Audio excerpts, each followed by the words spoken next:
In today's video, we're going to break down exactly how to create a profitable Shopify store from beginning to end. This video is going to be for beginners. We're going to cover everything from how to design your store, how to set up the settings, how to launch Facebook ads and do organic traffic. A lot of the other videos out there at the moment are so old. A lot of the courses out there that you can buy are just repackaged information that we are going to cover today. You're probably wondering, is it worth me launching a Shopify store? A Shopify store can create passive income for you. It can create your multi-million-dollar business just like it did for me. I'm the founder of Udi, and over the past 4 years, I've done $450 million in revenue just on Shopify alone. It's created an amazing life for me, and it can for you as well. You don't need to be smart. You don't need to know how to do code. All you need is a willingness to learn and just follow the step-by-step process that I outlined today. One of the best things about what we're going to learn today is you don't need a family inheritance to get started. You just need a couple of $100. And the risks are very, very low. We're going to cover how to create a branded Shopify dropshipping store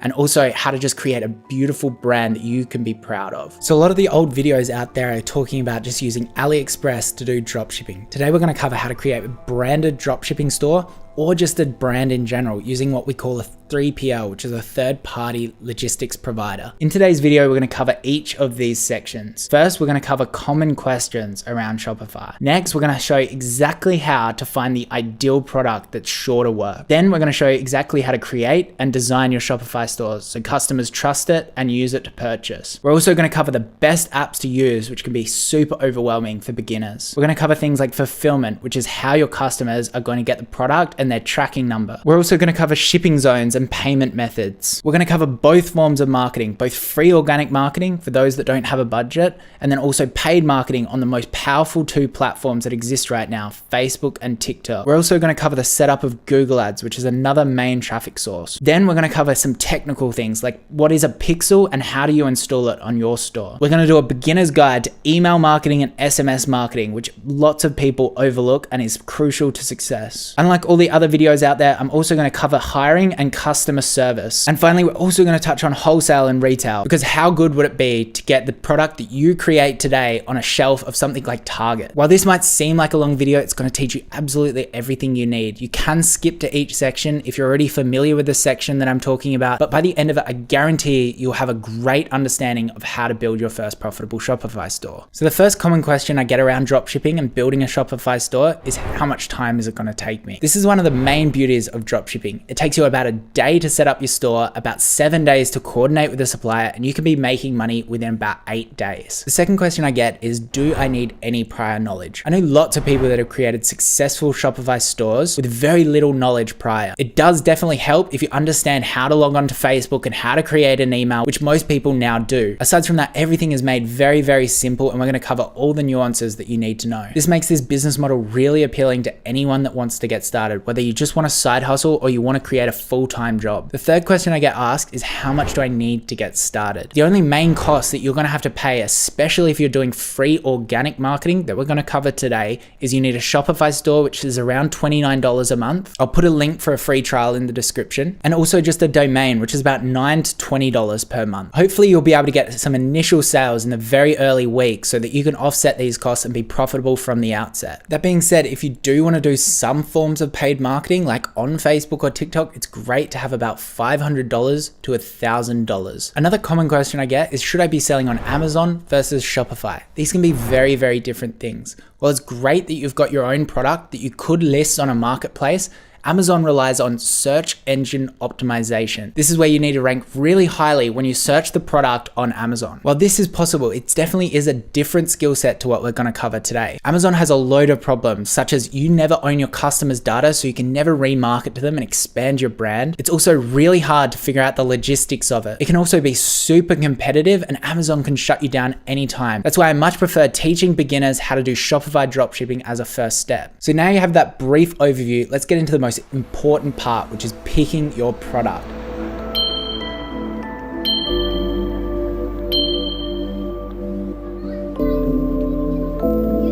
This is where a lot of people get stuck. They're like, I don't have any ideas. I'm not Steve Jobs. The good news is you don't need to be a genius and have lots of ideas. You just need to follow this step-by-step process. There are a lot of tools out there, both free and paid, that can find you the perfect product at the perfect time. So let's jump onto the computer and walk you through them. So first up, I'm going to show you a free method on how to find winning products. This is for those people that have a bit more time on their hands and don't want to invest too much money in the research process. There are lots of benefits of using a paid tool, which I'm going to get into in a second. All you need to do is go to your Facebook feed and scroll down, and you'll see that there's a lot of ads that are popping up from brands. If you want to just see ads, you can go to the free tool Turbo Ad Finder and download the Chrome extension. Click Add to Chrome, Add Extension. Then all you need to do is come up here. You can pin it to your extensions and click ads only. Now this will then filter your Facebook feed just to show ads, and it will just speed up your research process. Now, some fundamentals when we're looking for a winning product. You need to be able to determine whether the trend is saturated, as in it's been around forever. Customers have lots of options to buy the product, such as they could just go down the street to a department store and purchase it themselves for much, much cheaper, or if it's a brand new trend. This requires a little bit of time and thinking. You also need to understand what an evergreen product is versus a new hot trend. An evergreen product is something that never really goes away. For example, these bed sheets here. Bed sheets are always going to be around, versus maybe a hot trend that you could do, which is maybe this period pain belt, which has been trending for a while now. This was probably going to get saturated and go away. We're looking for a hot trend that isn't saturated. So let's say we wanted to research a little bit more about this period pain belt.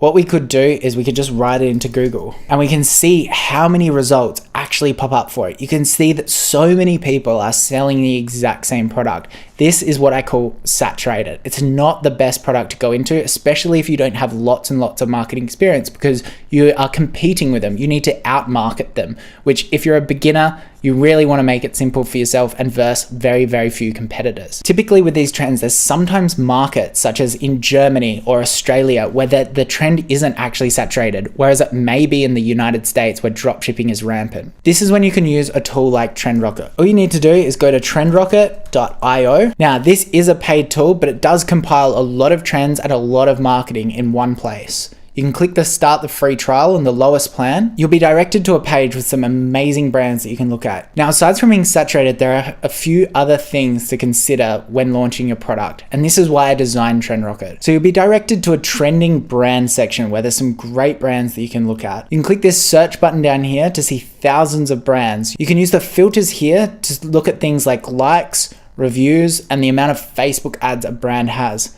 One of the most useful things for beginners though is this trending ad section. So when you land on the trending ad section, you're going to see a wide range of ads of the top Shopify brands. You're going to see things like smart bird devices here. You've got heart rate monitors and diabetes socks. This will really get your brain ticking around some trends that you could go after. It does a good job at filtering out really poor dropshipping things where people are just grabbing AliExpress products, doing no branding and selling them. As you can probably tell, that's not the best way to go about it because customers lose faith in the product and it is very, very competitive. Alternatively, there is another section called featured products. Now, this is actually why I created TrendRocket. Remember how I just said that you needed to go to Google in each of these regions and really try to figure out, is that trend existing somewhere?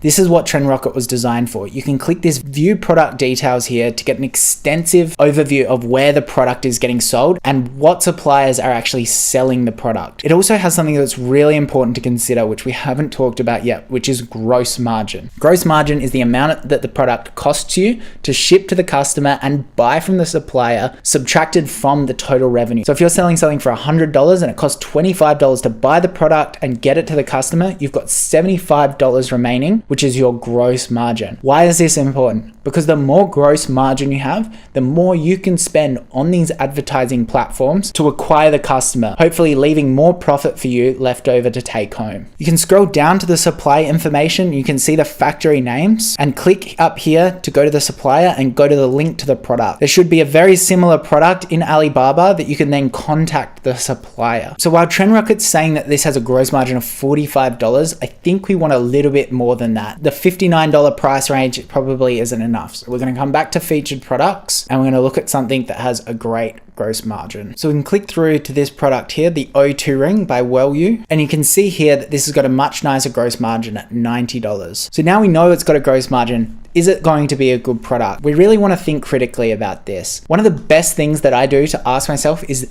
does this solve a problem? And can I make it unique in some kind of way? The next step is to do a bit more research into the product. You can click here, learn more, brand details, and you can see how that brand is tracking over time. You've got these tabs here to really dive deeper into the brand. The trend viability report will help you understand where they're running ads, such as Australia, US, and Great Britain, which is shown here. It'll also show you the Trustpilot reviews. This indicates how satisfied customers are with the product. Is it solving their problem? You don't want to sell a product that is getting terrible reviews because your days will be numbered. You can scroll down, you'll get some information about the brand. You can check out their traffic and their estimated revenue as well, which is a great indication, and also see their entire tech stack. If you really want more inspiration, you can click the Facebook ad section and really check out some of these ads to learn more about them. This brand has multiple amazing products, and you really want to make sure that they're running ads for that specific product, because if they're not running ads for that specific product, chances are that it's not profitable for them. Once you've found a trend that you really like, it's really important that you create some form of customization for the product. For example, is there a unique feature on this ring that you could create to make it unique to yourself? So today's video, we're going to use this product as an example. Now, this product is saturated. It's been on the market for a while. While I haven't dropshipped the product, we created a really high quality product and used a 3PL. We did sell millions of dollars worth of it. This is how I know that you can both dropship and brand this product. If you weren't using TrendRocket, all you'll need to do is go into AliExpress and write in calming dog bed. Again, I'd like to reiterate that if you are a beginner, this isn't the product for you. You want to find a brand new trend. You can see here that there's a wide range of suppliers. And if I went to Alibaba, you could also see that there's a wide range of suppliers. They'll generally be a cheaper price, but a higher order quantity. If you're starting out with very little money, you're going to want to use something like AliExpress. I can hear you shouting through the screen. Hang on a second. Alibaba and AliExpress, what's the difference? This is one of the common mistakes that I see a lot of people teaching. AliExpress is the main tool of choice for dropshippers. This is because the suppliers on there will ship one unit to your customer. Alibaba, sometimes you need to convince the supplier to do dropshipping for you and buy larger quantities. So you're probably wondering, why would I use Alibaba? If your product is only on Alibaba and not on AliExpress, that is one of the most positive signals that the trend hasn't been saturated, because as soon as it goes onto AliExpress, hundreds of dropshippers flock to the product and start shipping it. So while it's great that you found a trend that isn't on AliExpress yet, you still need to convince your supplier on Alibaba to do dropshipping for you. Alternatively, you need to buy a few units and ship it to a warehouse like a 3PL, or fulfill the orders out from your house, which we'll go through in a second. If your product is on AliExpress and it's not saturated and you can't find 100 competitors, then great. You should be able to set up dropshipping and get selling right away.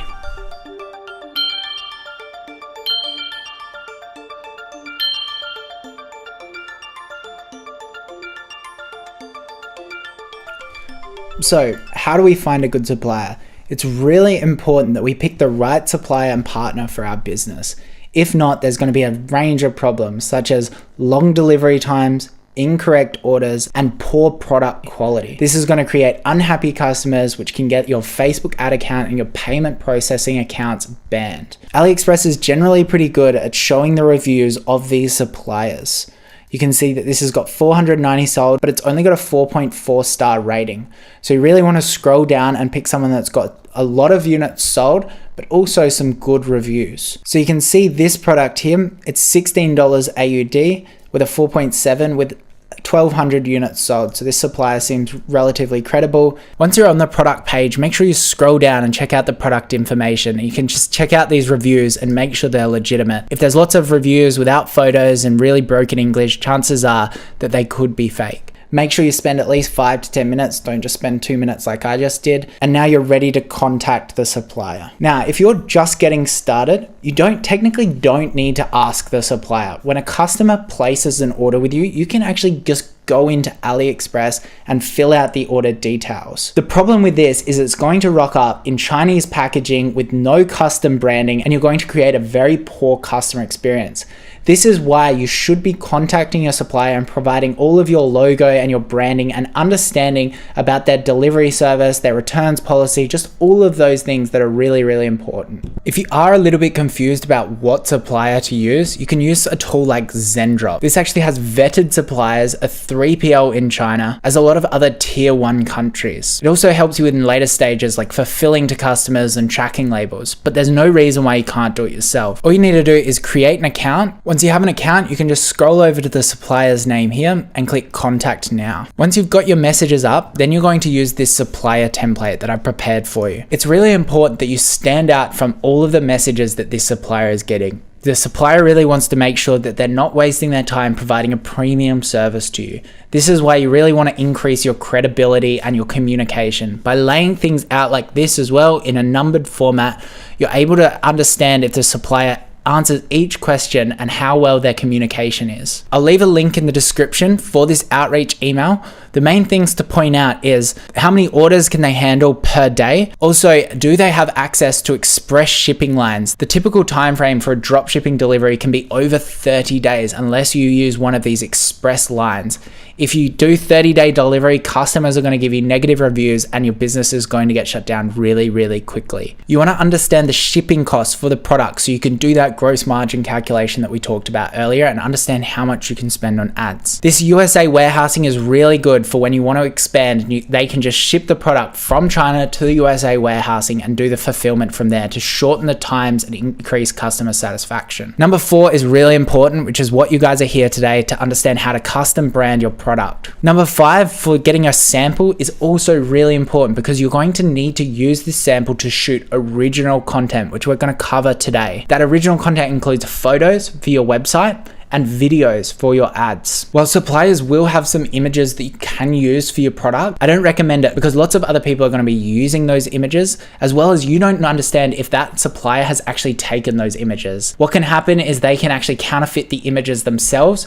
You then use them. Original owner, such as, the Udi, then reports that imagery and your Facebook ad account gets banned. So it's much, much better to own the copyright yourself and take the photos yourself. The refund policy is really important as well. You want them in writing to admit that they will refund faulty products that is their fault. And finally, you want to get the communication on WhatsApp or WeChat just to speed up the communication. One thing I will say is that Alibaba does have some level of buyer protection, but to get that buyer protection, it's much better to talk on Alibaba, so Alibaba has all of those records. And finally, you want to sign off in a professional manner with a proper business name. Once you've sent this to your supplier, don't just stop there. You want to send it to 3 or 4 suppliers so that you can compare the costs that the supplier is charging. You can then use this to negotiate to get the price down and get the perfect supplier for your business. So for those people that are wanting to use Alibaba rather than AliExpress, maybe the product's not available on AliExpress, very, very similar. It's a similar reach out template, and you also are looking for reviews. Now, the amount of orders that are generally placed through Alibaba are going to be less because they buy larger quantities, but you can just have a skim through and find someone with a decent amount of reviews. One thing you can do is use this filter up here for trade assurance. Trade assurance basically means that Alibaba will protect you if something goes wrong. If, let's say you order 1,000 dog beds and they all break, all of the zips are broken, they're completely wrong color as well. Alibaba will actually just let you send in photos and they'll give you a refund for that. The main things to understand about that is to be very, very specific on the order. So you can use all of your communication through Alibaba, through the chat, and make sure, if you're going to use colors, you want to be very, very specific. Maybe you're going to get actual samples from the supplier and use them on the actual order. So it can be a little bit confronting for new people. The truth is the supplier wants you to make money. You want to make money. You want a good relationship. So they'll generally look after you. I just suggest getting a sample before you get the product. The other thing that you can actually do through Alibaba is get what's called a QC, which is a quality control.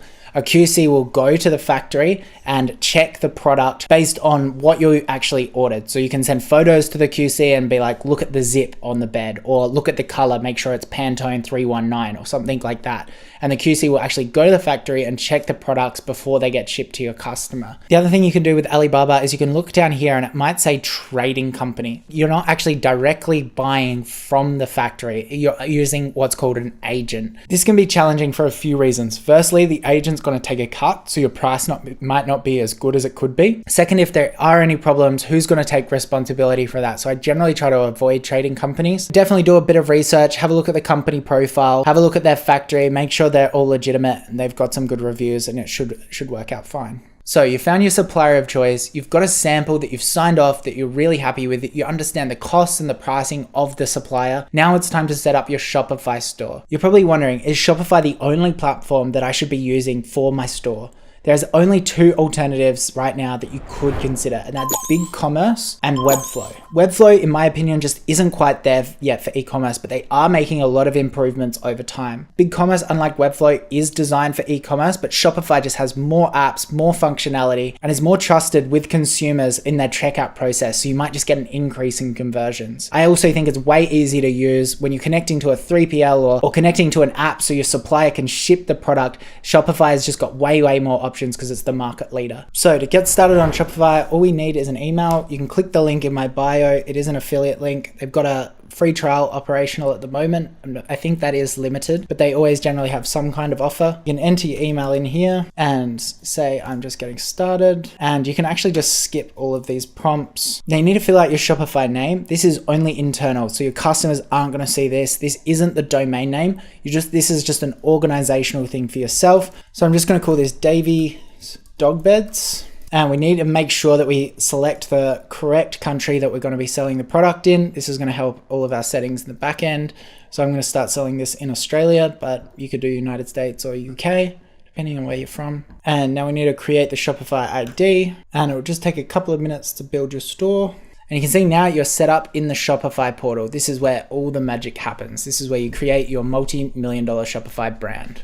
This can feel quite overwhelming, this platform, but we're going to break down every section that you need to know. So you can see I've used Davy's Dog Beds up here. That's internal only. Is that the best name that we can create for our business? Probably not. I do think people overthink this step. Your business name will really shape around your product and your branding. Google, that is a completely made up word. There are a few requirements that you need to think about. Firstly, you need to make sure it's not infringing on any other business's trademarks or copyright rights. You can simply Google the name you're thinking, and if you can see that there's a clear competitor, stay clear of that. You can also search the trademark registries of your country. The second thing is you really want to make sure that you can get the .com domain name, or if you're selling in the UK, get the .co.uk, or if in Australia, .com.au. The final thing is you want to make sure that your name is easy to remember, easy to spell, and easy to hear. When you're talking about your brand on a podcast, you want the person to easily be able to go into Google, search the exact name, and you be on the top of the search ranking. To not waste too much time with this, you can actually just go business name generator in Google, and you can come to any of these free tools, and I can just write dog beds comfortable, and it should give us a few options. Dog Lazar. You can click on this and it will check the domains. This .com is taken, so we don't want that. Dogvio seems free. We can just search Dogvio. And you can see that there's a Facebook for that product, but it's probably pretty safe to use. You can write Dogvio trademark, and I can't really see anything popping up here. Naturally, you'd spend a little bit more time on this, making sure that it's all clear, but I think we can use dogvio.com. The next step, we can go to canva.com. One of the most amazing free tools. You don't even need to hire a designer anymore. And all you need to do is write in logo, and you'll get a ton of options here. You want to pick one that's appropriate for you. A simple text logo should be fine. We can try this one. We'll go more of a premium brand feel. Your logo, again, is something that a lot of people spend a lot of time on initially, which doesn't really matter. All it needs to be is credible, so people don't think you're a dropshipping scam. And then it also needs to align to your product category. You don't want it to just be completely, let's say it's environmental and you're doing something that's completely not environmental. It just won't make much sense. If you want to spend a bit more time on this, we're going to cover how to hire people using things like Upwork, where you can easily hire a $15 to $30 an hour graphic designer to design your logo in just a few hours. But I'm going to go DV, just going to reshape this. I think I'm knocking off the Dior logo. And we can just delete this background, recenter it, and you can save this logo for free. Now you've got this logo, there are a few steps that you need to do. So this logo is going to be both on our website and it's also going to be on our packaging, hopefully. This will really give a custom branded feel to the product that you're shipping to customers. So you'll need to provide this to the supplier. They may give you something called die lines, where you actually need to create the full packaging yourself and put it on the die lines. That's if you want to get really technical about it. But chances are the supplier is just going to grab your logo and put it on the placement. You do want to get a photo of it before they start shipping to customers. Make sure all the dimensions and the colors look good.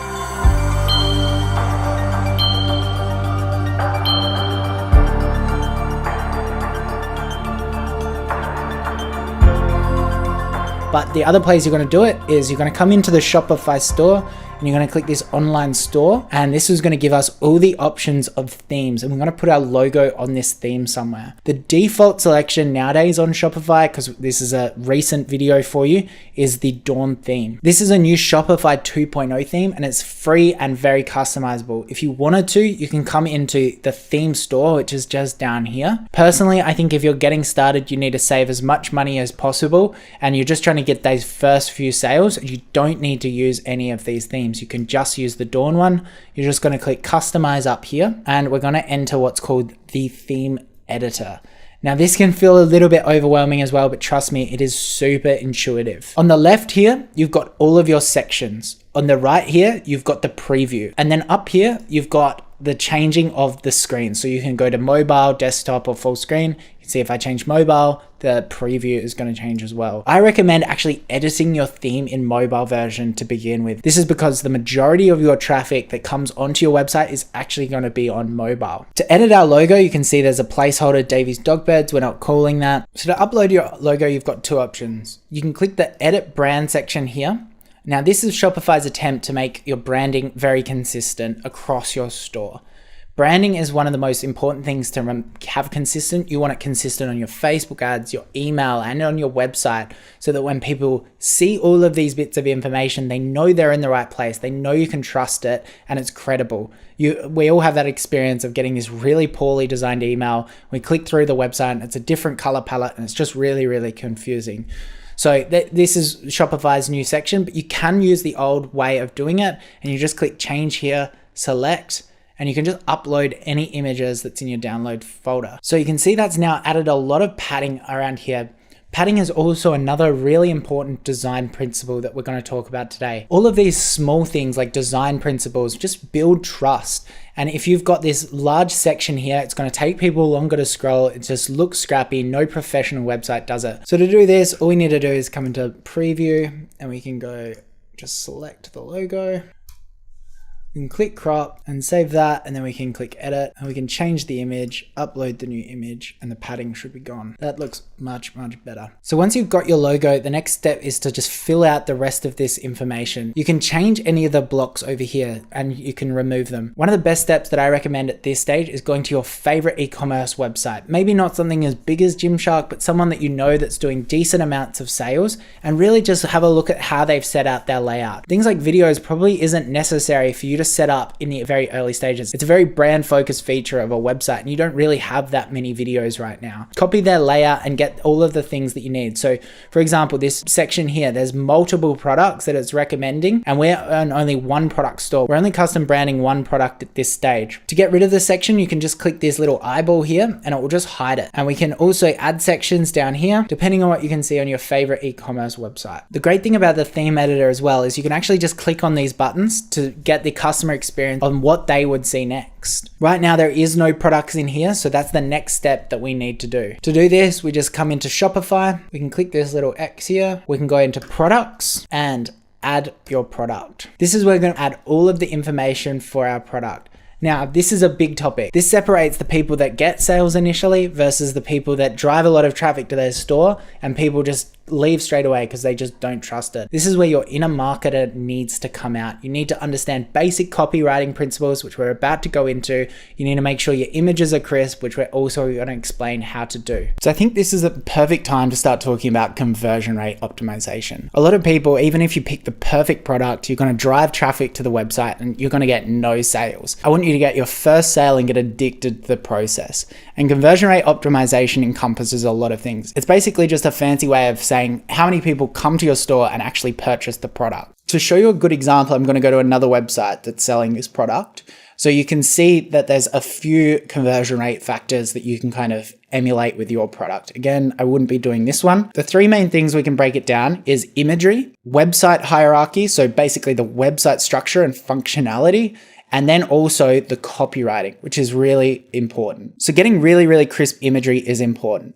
As I said, you can use your iPhone. You could go onto Amazon and buy a really cheap light box. You could also get a white sheet, put it next to a natural light source like your window and take photos with your iPhone.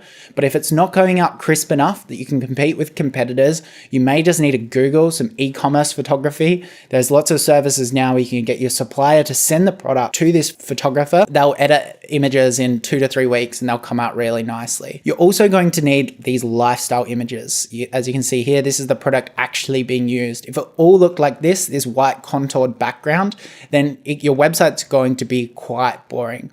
So that's kind of your list. You need some lifestyle imagery, which again, you can take yourself, and you need some white contoured shots that highlight the product. If we look at website structure, we've also got these icons, which are very, very easy to download. You can just write in icons here and you can come to something like Flaticon and you can just buy and download the licenses for these. And that'll give you a really professional feel. Most businesses use those icons now. We'll come to the actual product page to understand what kind of copy and photography we need. You can see there's a mixed range of lifestyle images, influencer shots, people showing how the product's actually used. Another great thing that you can do and design is a competitor table that shows your product versus other people on the market. And another good thing that you can actually design is also a size guide. This is especially important if you're going to do something like clothing or something where there's multiple options. Give customers the confidence to actually purchase the right product. It's going to reduce returns as well. The other thing that we should talk about is copywriting.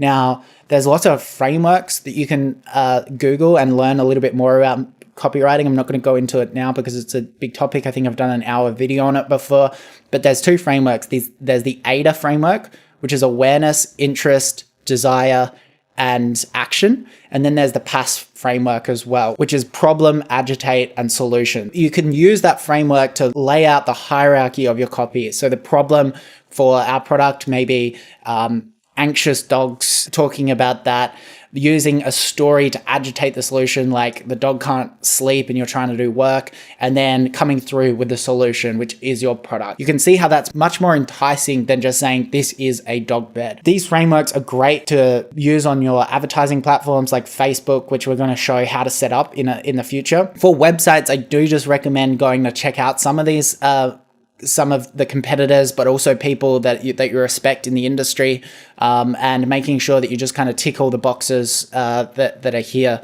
These accordions that you can see on here are very, very easy to set up with Shopify 2.0 themes and allow people to kind of expand to learn more, because one thing you don't want to do from a conversion rate point of view is have big blocks of text that really stop people from finding the key information, which is the price, the product, and then the variant selector here, and then the add to cart button. You want to make sure that that's very, very easy to find. So now you know all of that, let's set up our first product and show you exactly how our new store is going to look. So again, you come over here onto the left tab, and we're going to set up our first product here. It's nice and easy. Click add your products on Shopify. And this is now in a draft stage, so you can start typing this up. This won't come active on the store until you click save, but we can just call ours a fur dog bed. And this is going to be the title. And that you're going to see now, when you click that, it's actually going to change this search engine listing. So typically, SEO for new stores is very difficult, okay? It's a skill, it's an art form in itself. And if you are going to want to run SEO, you need to be an expert in that, unless you're entering a less competitive space. So you may need to also hire an agency to get your SEO right. But in the early stages, you probably don't need to worry too much about this. This meta description will be populated by up here. The one thing I do recommend is just checking this URL handle, making sure that this isn't heaps long, because that can cause issues. So if I did fur dog bed for poodles or something like this, it could just make it really, really long, and that can cause you issues in the future. So if I wanted to, I could just go for dog bed and just keep that URL nice and clean. But I'm just going to do fur dog bed up here. And now we've got the title. We just need to add the description. So again, you can come to your, we could just, let's just add some text here, test, and just show how that's going to affect our store, because I think it's really important to understand the actual design when you're considering copy. Copy is going to be laid out in a certain way on the store, and we just want to make sure that we understand that before we go writing, because it's going to determine how much writing we actually need to do, if that makes sense. So we're going to come to the view store. You can see it's now available in our store. There's no images or no pricing or anything like that. And you can see how this layout's actually going to look. To add the images, we just click add files, and you want to keep all of your images a consistent size. So this might be something that you actually want to tell your e-commerce photographer what size images you want. Generally, images are in square format. So we're just going to add a couple of these images that we've got. Now all we need to do is click save. Now you should upload, and we can click preview, and this will take us over to our Shopify store. And you can start to see what the actual theme is going to look like. Shopify has these accordion sections, this theme, this Dawn theme, actually has these sections, which is great. This is editable in the theme editor. We'll jump in and show you how to use that in just a second. So really here, all we need to do is call out some features and benefits. So I can write something like that up. So we're calling out the machine washable cover, just the main things, because people might not expand that category. We're talking about some really strong benefits that our customer really cares about. We're also, using some social proof saying that, we're the best dog bed in Australia. So I can just save that, refresh, or I can click preview here, and you can see that's starting to look pretty good. So to edit this section, all we need to do is come back into the theme editor, click customize, and I want to look at the mobile version. Remember, most traffic is going to be mobile. I can come to this product. I can actually just click there now. And you can see it's starting to shape up really nicely. If we wanted to edit anything like this Davies dog bed, that was just because that's the store I set up. I can just click this little eye here and it will vanish, which is great.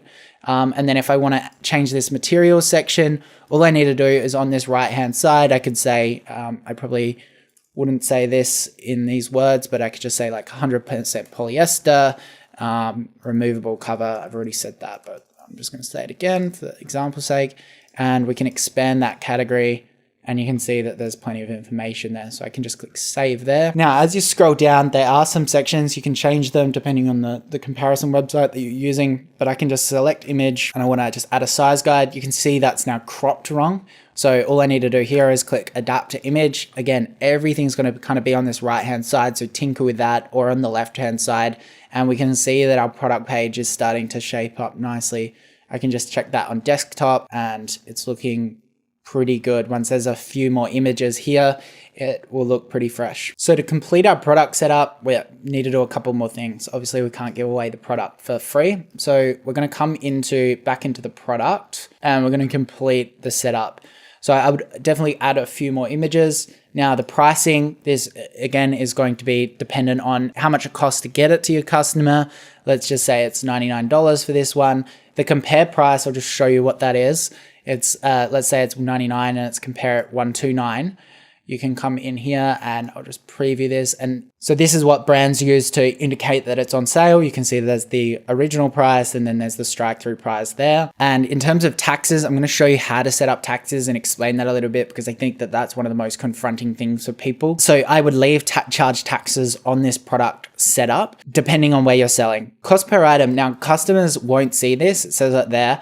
Cost per item is important for you to fill out because it's going to help you understand your gross profit margin. Shopify has a range of reporting that they have in their backend. And if you don't have the right cost per item, it can throw that out a little bit. I personally like to use this cost per item to include everything, including the courier costs to customers, but not including marketing, because that's variable. Depending on how much you spend on marketing, it's going to go up and down. So you can basically then get this metric a daily basis, because if you sell 10 beds and it costs $10, it's going to be $100. You can get your total revenue minus this cost per item, minus your marketing, and understand close to your net profit. There's obviously operating costs there. So if you're struggling with the finance side of things, just the best thing I could say is, just get started. You can watch a couple of YouTube videos on gross profit, net profit, those kind of things. So I'm just going to put $10 here. So then you've got inventory here. Now, this isn't really going to affect you too much initially, but I do recommend you fill it out.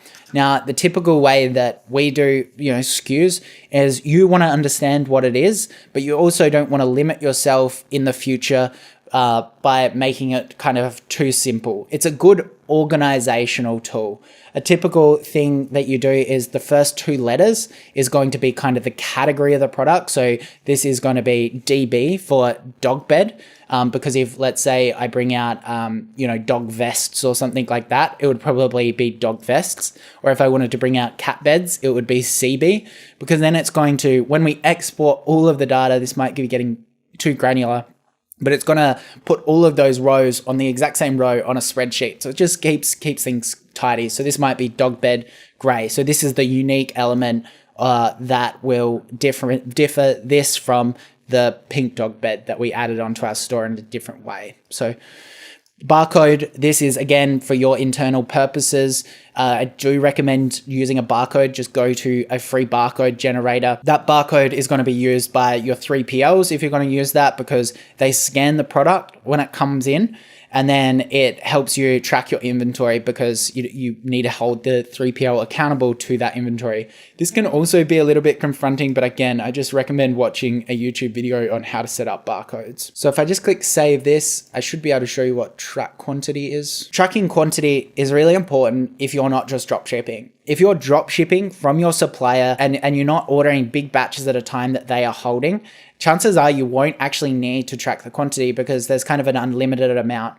But if you're ordering, let's say 100 units from your supplier that's going to drop ship the product, then with your logo, then you do need to actually track the quantity, because you can only sell those 100 and you need to place another order for another 100 when you start to sell out. So I do recommend doing tracking. You can just edit this number here. You can just add 100 units because I just bought 100 units, click save, and that should be absolutely fine. It's going to actually make our product on our website. If I click refresh here, you might have noticed that went from sold out to now on sale, which is great. We can start selling the product. And then you've got weight. Now, weight can be a little bit confusing for people as well. Now, weight can affect a few things.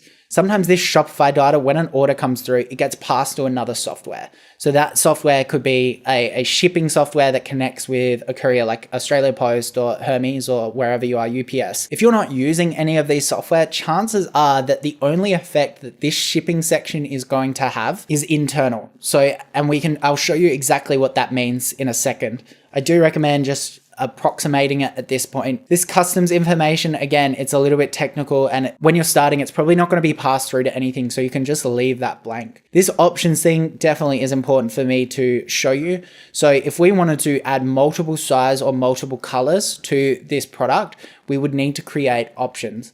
Now you'll notice I've only got one SKU at the moment. So when I add size, now I can just add the multiple sizes, medium, large, and I can click done. And you can see that's instantly added these variants here. And you can see that now there is multiple SKUs. So I may need to change that organizational point of view. And I may also need to change the name of the product and the pricing of the product. So large might be 129, and this now needs to be DB gray large, and I can click save. And this is also going to throw out our inventory amounts, because just because you have lots of size in medium doesn't mean you're going to have lots of size in large as well.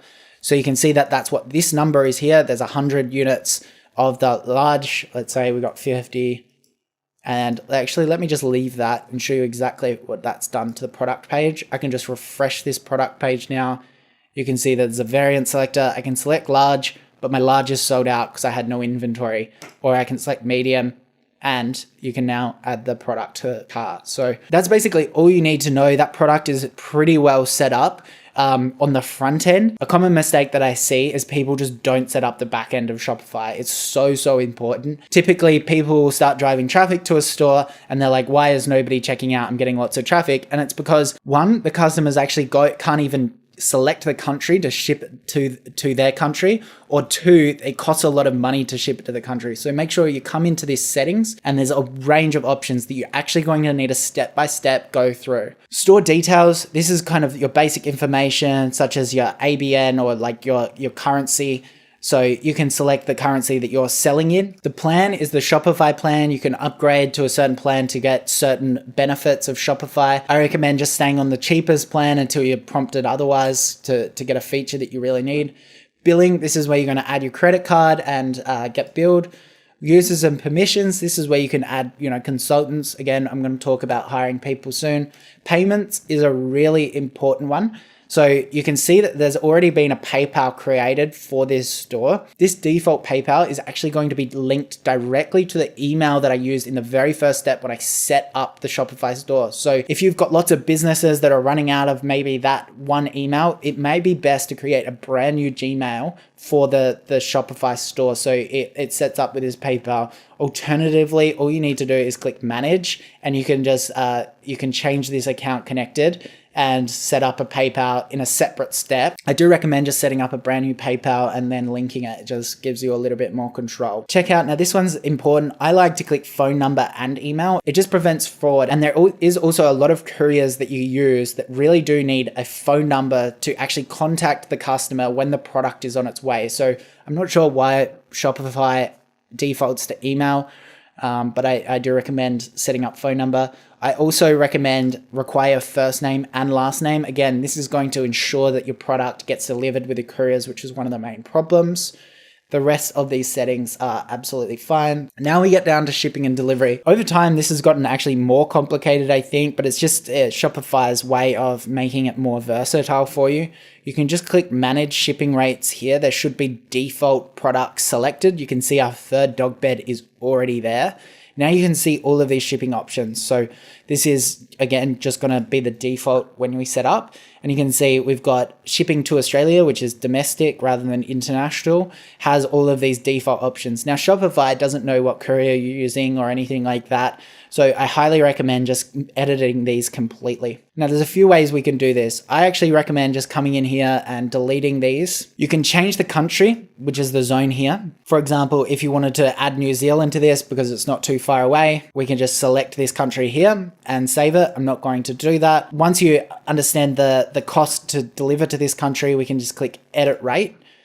And we're just going to add one shipping option here, which is standard 2 to 8 business days. Let's say you don't have an option that's either of these. You'll need to create a custom flat rate. I do recommend doing this because then you can actually change the rate name. So standard sounds a little bit average, if that makes sense.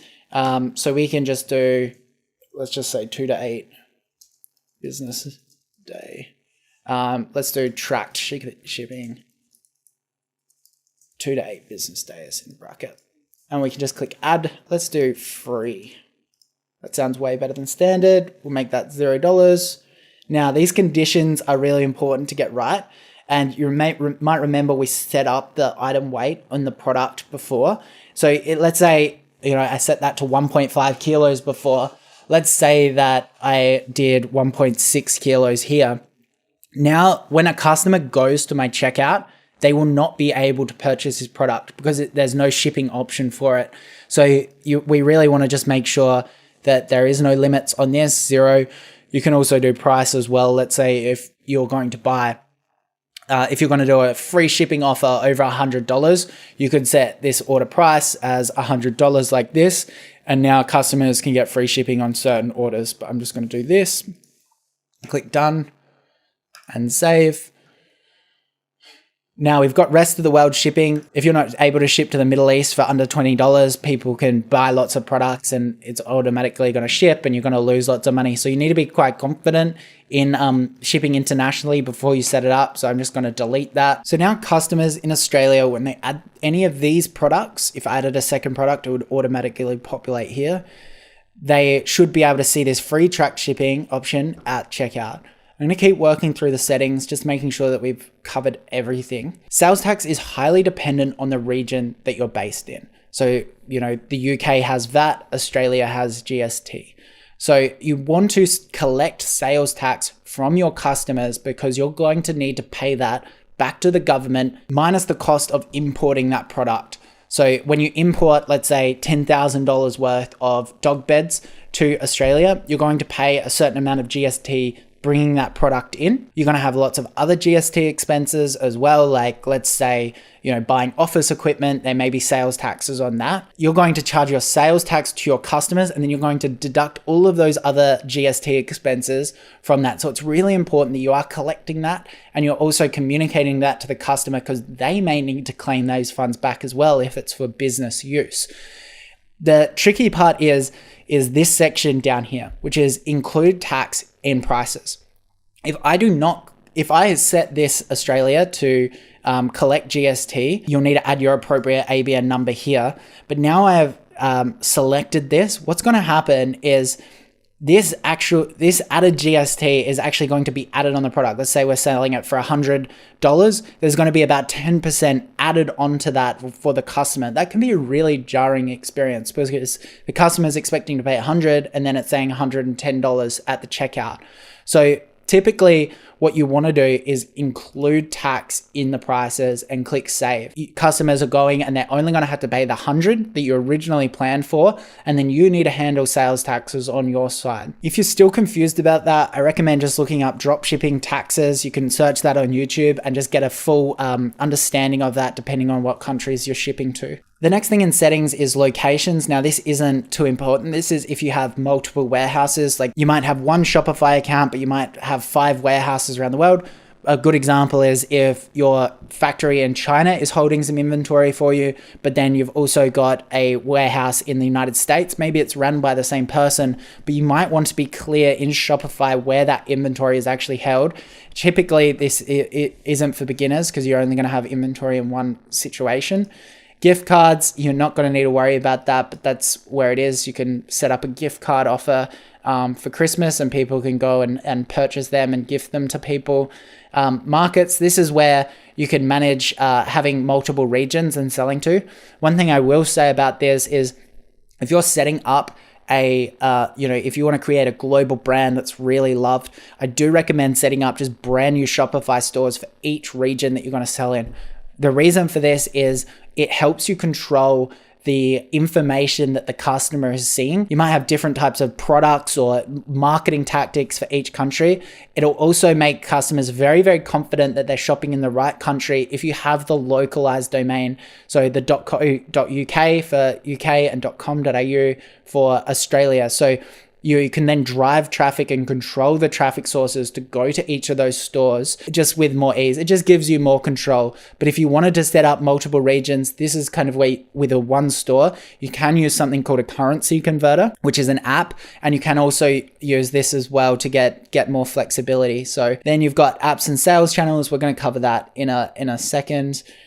You've got domains. So I think this is a good place to talk about setting up your domain so we can actually purchase a product and show you everything that we've gone through so far. You've got 2 options here. You could use something like Namecheap and then link Namecheap back to Shopify, which is really, really easy. I do actually recommend this option because then you have the domain off Shopify, which it can be a little bit difficult. Let's say if you ever wanted to move away from Shopify. I haven't done this, but to move the domain that you purchased with Shopify to something like another big commerce or something like that might be a little bit more difficult. Whereas if you've got it on Namecheap and you've got it completely separated, it just gives you a little bit more flexibility in the future. And I think the price is probably cheaper as well. So, but if you wanted to, you can just buy it through Shopify with just a few clicks. So all we need to do is put in our domain here and click buy. This is then going to prompt you to add all your credit card details in and your address, which I can do. And I can click buy. Now, again, my shipping options are all for Australia, but you just need to make sure that you set that up to the UK as well. Now, this should give us the option to check out.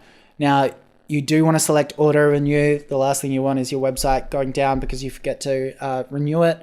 And you really do want the privacy option as well that's selected here. Now that isn't going to be applicable for certain regional domains, but this is just going to stop you getting 5 million random phone calls of people trying to sell you Shopify stores. So I can now just click buy domain and that should link up. So now I've set this up, it should actually be operational, but it can just take a little bit of time. So you can see that the SSL is pending. Once this goes all green, it should be ready to go and you can preview your store. So I'll give that an hour or so. It could take up to 24 hours.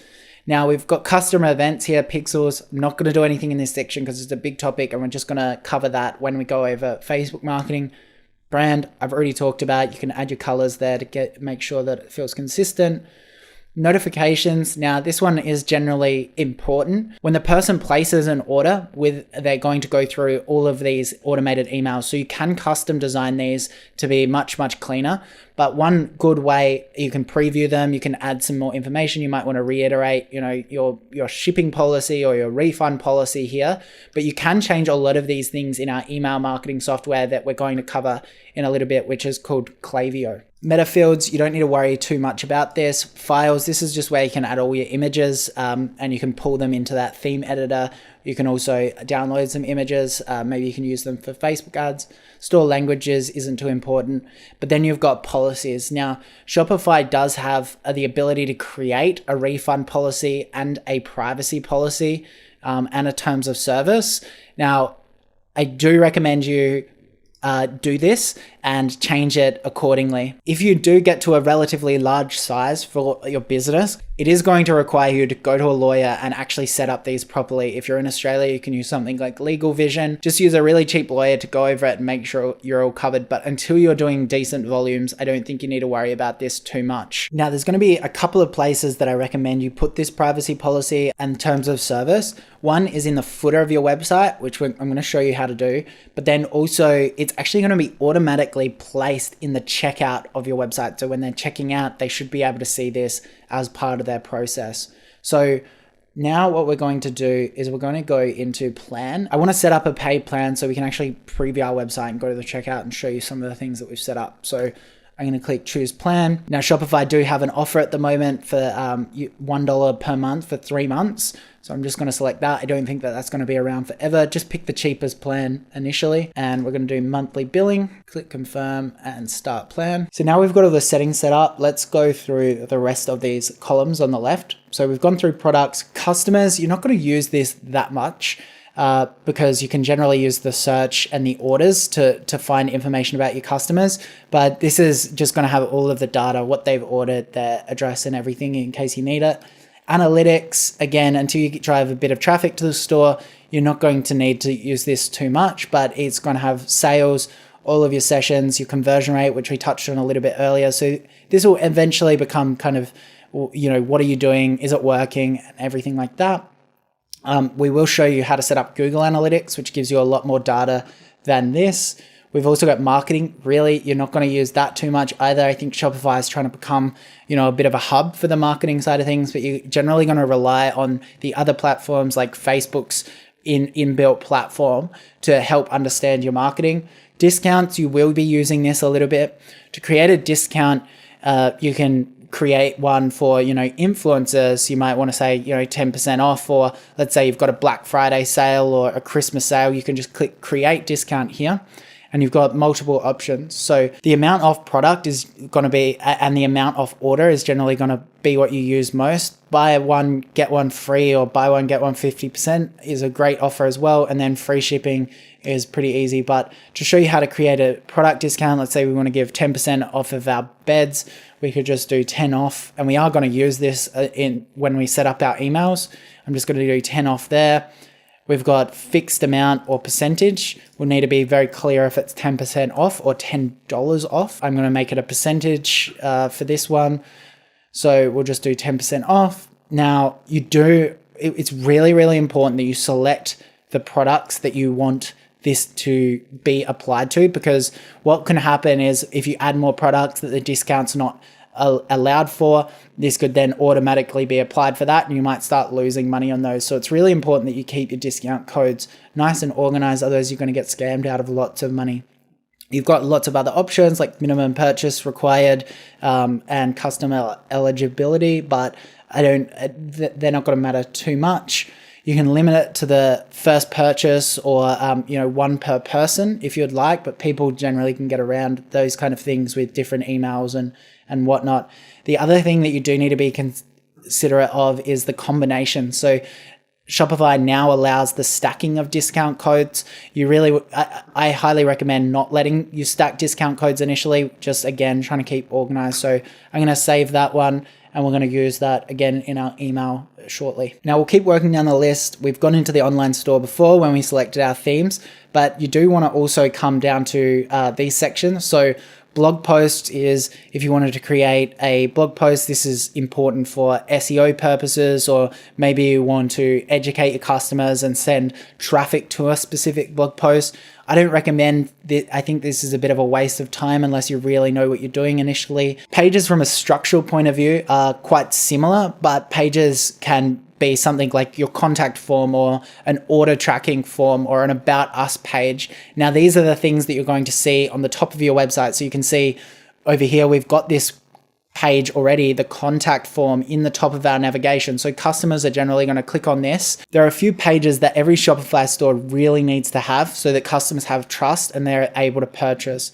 The contact form is great, but I like to make that an FAQ page. This is where customers have to click to educate themselves around the product, the shipping services, just getting more information than they can get on your product page. And generally you can put your contact page within that information so that customers can generally answer their own question. That's going to reduce the amount of customer service that you're actually going to get. The about us, if you're trying to build a really great brand, is important. Generally, if you're just starting out, you don't have this revolutionary idea, you're not partnering with any celebrities or anything like that, there's not that much you can say. And it's a controversial opinion, but customers generally don't really care that much about you. They care about what the product is going to do for them. So you can write a little bit of information about it to create a new page. Let's say I was going to make an about us page. I'll just click add page, about us, and I could just paste all the information here. And the only other thing that you could consider is changing the SEO, but you can see our domain is relatively clean there, and I can click save. Now, if I wanted to preview this page, I need to remove the password from the store. So they'll automatically apply a password to your store. So I can just click remove password here, and you can see our store is now open to the business. I can actually preview this page if I wanted to now. Come here, click view page, and you can see there's an about us page, already got a contact form in it, but you can just put an email there in. I don't use contact forms. The other section we've got under online store is navigation. Now this is this section up here. This is called a navigation, and this is another navigation. So this is the header, this is the footer. If we come back to this section, we've got the main menu, this is the header, and then the footer menu. You can see Shopify's already defaulted to those menus. Now, let's say I wanted to add my privacy policy here. I could add menu item, I could do privacy policy, and I can then click policies, and I can just add privacy policy. And when I click add now and save menu, and I come back to my store and I refresh this, you can see now that this privacy policy has been added.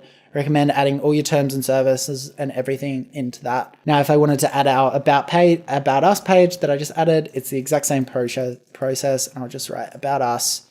Shopify makes it nice and easy to add this, and I can click save, and this should populate at the top right here. The final section that you do need to go into is this preferences. Now, why this is important is because if someone texts this store using iMessage, there's always going to be that little preview that pops up. Now, you don't want this to just be the default, because who knows what kind of information it's just going to pull from the store and try to automatically populate it. So we do want to sell ourselves in this. So premium dog beds in Australia, the number calming dog beds to help your pet sleep, free delivery, and just add some information there, and we can click save. We can change this social preview image from our logo as well if we wanted to add a dog bed. Now there's a few more sections here: Google Analytics, Facebook Pixel, which we're going to cover. You've also got your customer privacy, which is also important. And then you can change your password in this section as well, but we've already removed that.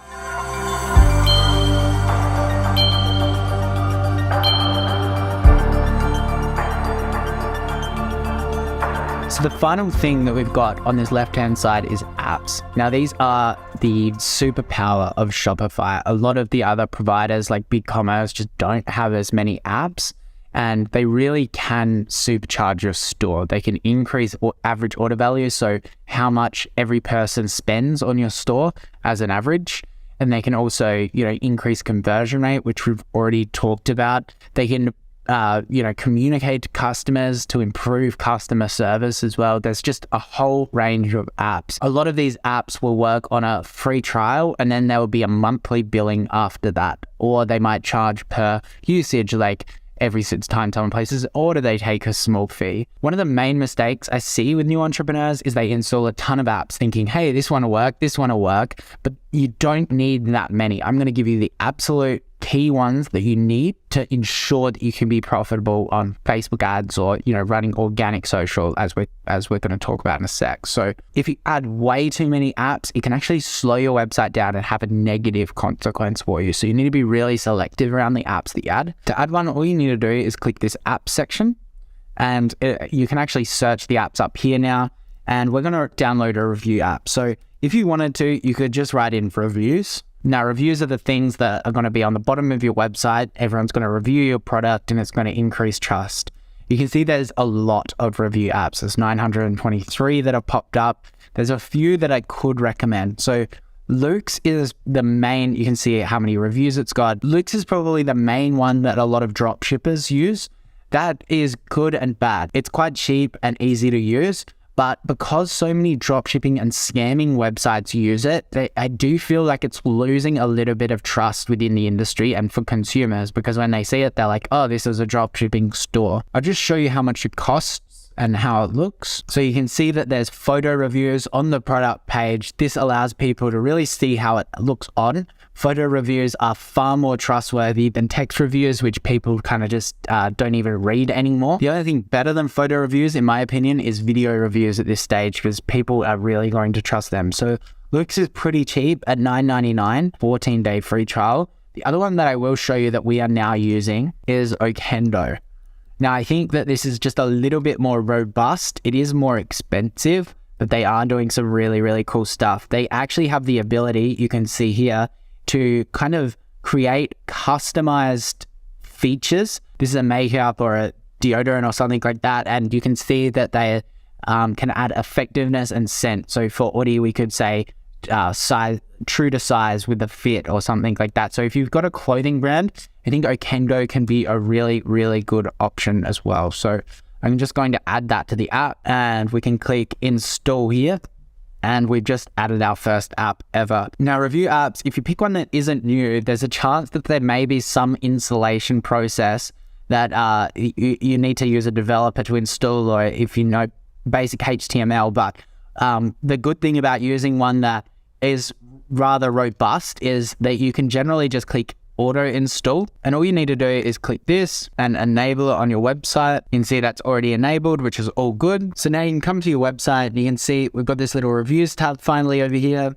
You can open this up. This is where customers will populate their reviews. Typically, you can add the reviews onto the product page. That's kind of best practice at the moment, which is pretty simple to do. Sometimes it'll actually do it automatically, but this will be fine for now as we get our store set up. The next app that I wanted to show you is a post-purchase upsell app. So if we just write post-purchase. Now, what a post-purchase is after your customer purchases your product, they'll get a one-time offer for another product. Now, this may feel like you're being very intrusive, but providing you make the offer very enticing for people, it's a win-win. Because if you think about it, when you ship one product to someone, adding a second product into that package is not going to be as expensive as shipping two individually. So you actually have more ability to discount your second product because the courier cost from your supplier or from your warehouse is actually a significant part of the product overall. So adding a second offer is really, really good way to increase average order value, increase customer satisfaction, and everyone kind of wins. This allows you to spend more on marketing and make more money. You've got a few options here. You've got after sell, which I've used before, and it is quite nice and simple. You've also got Zipify, which is one-click upsell as well. I've used that as well. It's great. And then we've got Honeycomb. This is the one we're currently using, and it is quite good. So I'm just going to add this app. It's got great analytics and great customization. When I say analytics, it's can you have the ability to split test certain offers? So giving them an extra $30 discount versus $20 discount on the second purchase, and how much does that affect the uptake rate. So I've installed that offer, and we can just go things, and we can create our first funnel. Now it's telling us what to trigger. So what happens is we generally want someone purchasing our fur bed, and we select post-purchase. I'll just quickly explain what some of these are. This cart page is when people have added to the cart and they're about to check out, they might get another offer here. Product page is on product page offer. So it would be like buy one, get one 50% off. You can also do that with the developer. The thank you page is the actual confirmation page where they'll get shown their tracking number, their order summary and whatnot. And blog page, you probably don't need that. So to do this, we actually need to come into the checkout settings and allow them to use it. So you can scroll down here, post-purchase page, click honeycomb, click save, come back here. So now we need to set up our actual offer. I do recommend setting this up all manually so you can understand what offers are going to happen. We can show for all purchases for this product. Then we can select our third bed because that's our only product at this stage. But if we added more, now we can select the amount of discount they're going to get on their second product. So let's say they're going to get 30% off their second offer. You might want to limit it to one per person, which could make sense if you don't want people taking too many of these offers and giving them to friends or something like that. And then you should be able to click save and activate. You can see that little preview on the right hand side there. So I'll just go back to that preview so you can see what it's going to look like. So this is the offer that they got to get. Special offer, add this product to your order. Offer will expire in 5 minutes. A bit of urgency. They can select their size still.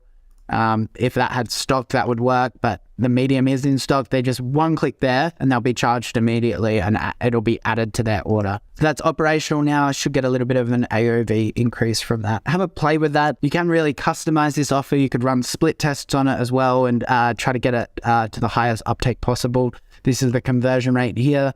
If you ever need to see the analytics, you click on analytics and you'll be able to see all of your data in this section. If you wanted to change the design, these designs over here, they've got a couple of other examples for you as well that you can update on.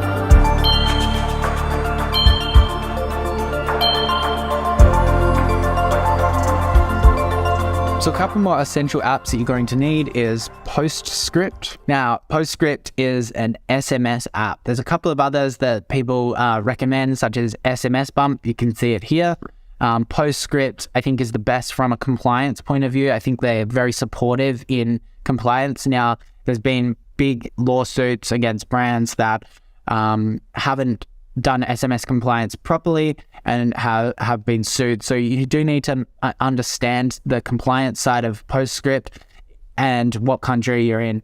Mainly, most countries, the main thing is to ensure that there is a double opt-in. So people can't be automatically subscribed to SMS, otherwise they can technically sue you. So you can add this. You also want to make sure that your terms and conditions and your privacy policy is set up correctly. Postscript will actually support you with this. So you can actually just reach out to them and get it set up. So I'm just going to add this sales channel and show you exactly how to set up SMS.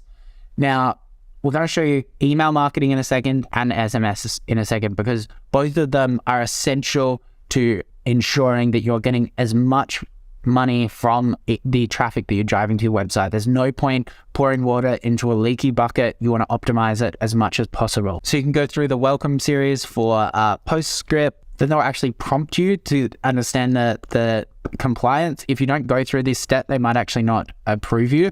So go through all of that process. So to do this, you can just copy this to your clipboard and click update your terms of service. It'll take you to that legal panel that we've talked about before. We'll add this under advertising. Now, obviously, I'm rushing this through this. There's lots of things that need to be updated in this privacy policy before it's completely compliant. And I do recommend you can use a really cheap lawyer in your area. If you, if you're expecting a big amount of traffic, you should be completely compliant. And click continue here. You can add your branding if you want. We could add our logo, and we want to change the shop name as well to Dog Beer. And you can see this needs to be save 10, which is our discount code before, so people can subscribe and get $10 off. Now we've got Dog Beer subscribe as well. So what happens now is you can actually text this number to this number, and they'll actually subscribe to the offer. So you could put that in your Instagram bio or something like that. This isn't what we're going to use Postscript for. We're actually going to use Postscript for abandoned cart. So when people go to the cart, add products to their cart, go to checkout, but then they don't, they input their phone number, we're going to text them and follow them up with a text message. So this is what this one is for. All of these other messages are a great form of marketing as well, but we don't need to set them up today. We're going to use email for that. Eventually, I do recommend that you set up all of this stuff up. Just be really considerate. Mobile is a very intimate thing. You've got all your data there. It's 90% open rate. You don't want to be spamming people and annoying them with, if they just go to your website and randomly bounce off or something like that. So be considerate. Now, to build your mobile list, we've got a mobile pop-up, which we're going to talk about in a second. That's just where a pop-up comes in and they can enter their mobile. We're going to turn all of this off at this stage because we're only going to be using it for abandoned cart. So I'm going to turn all of this off. We're also going to be using that pop-up for an email pop-up and show you how to do that. So I just will show you how to kind of finalize the messaging setup here. Come over to messaging, and down here we've got automations, and you can see that there's already populated some abandoned carts. It's actually active because that's what we selected before in the process. And we can see that this is the message that they're going to get. It's going to be customized to their first name with our store name, our 10% discount coupon as well. So to edit this, all we need to do is click edit. We can just change this to save 10, which we know is our discount code, and we can click save automation, and you can see the preview down here.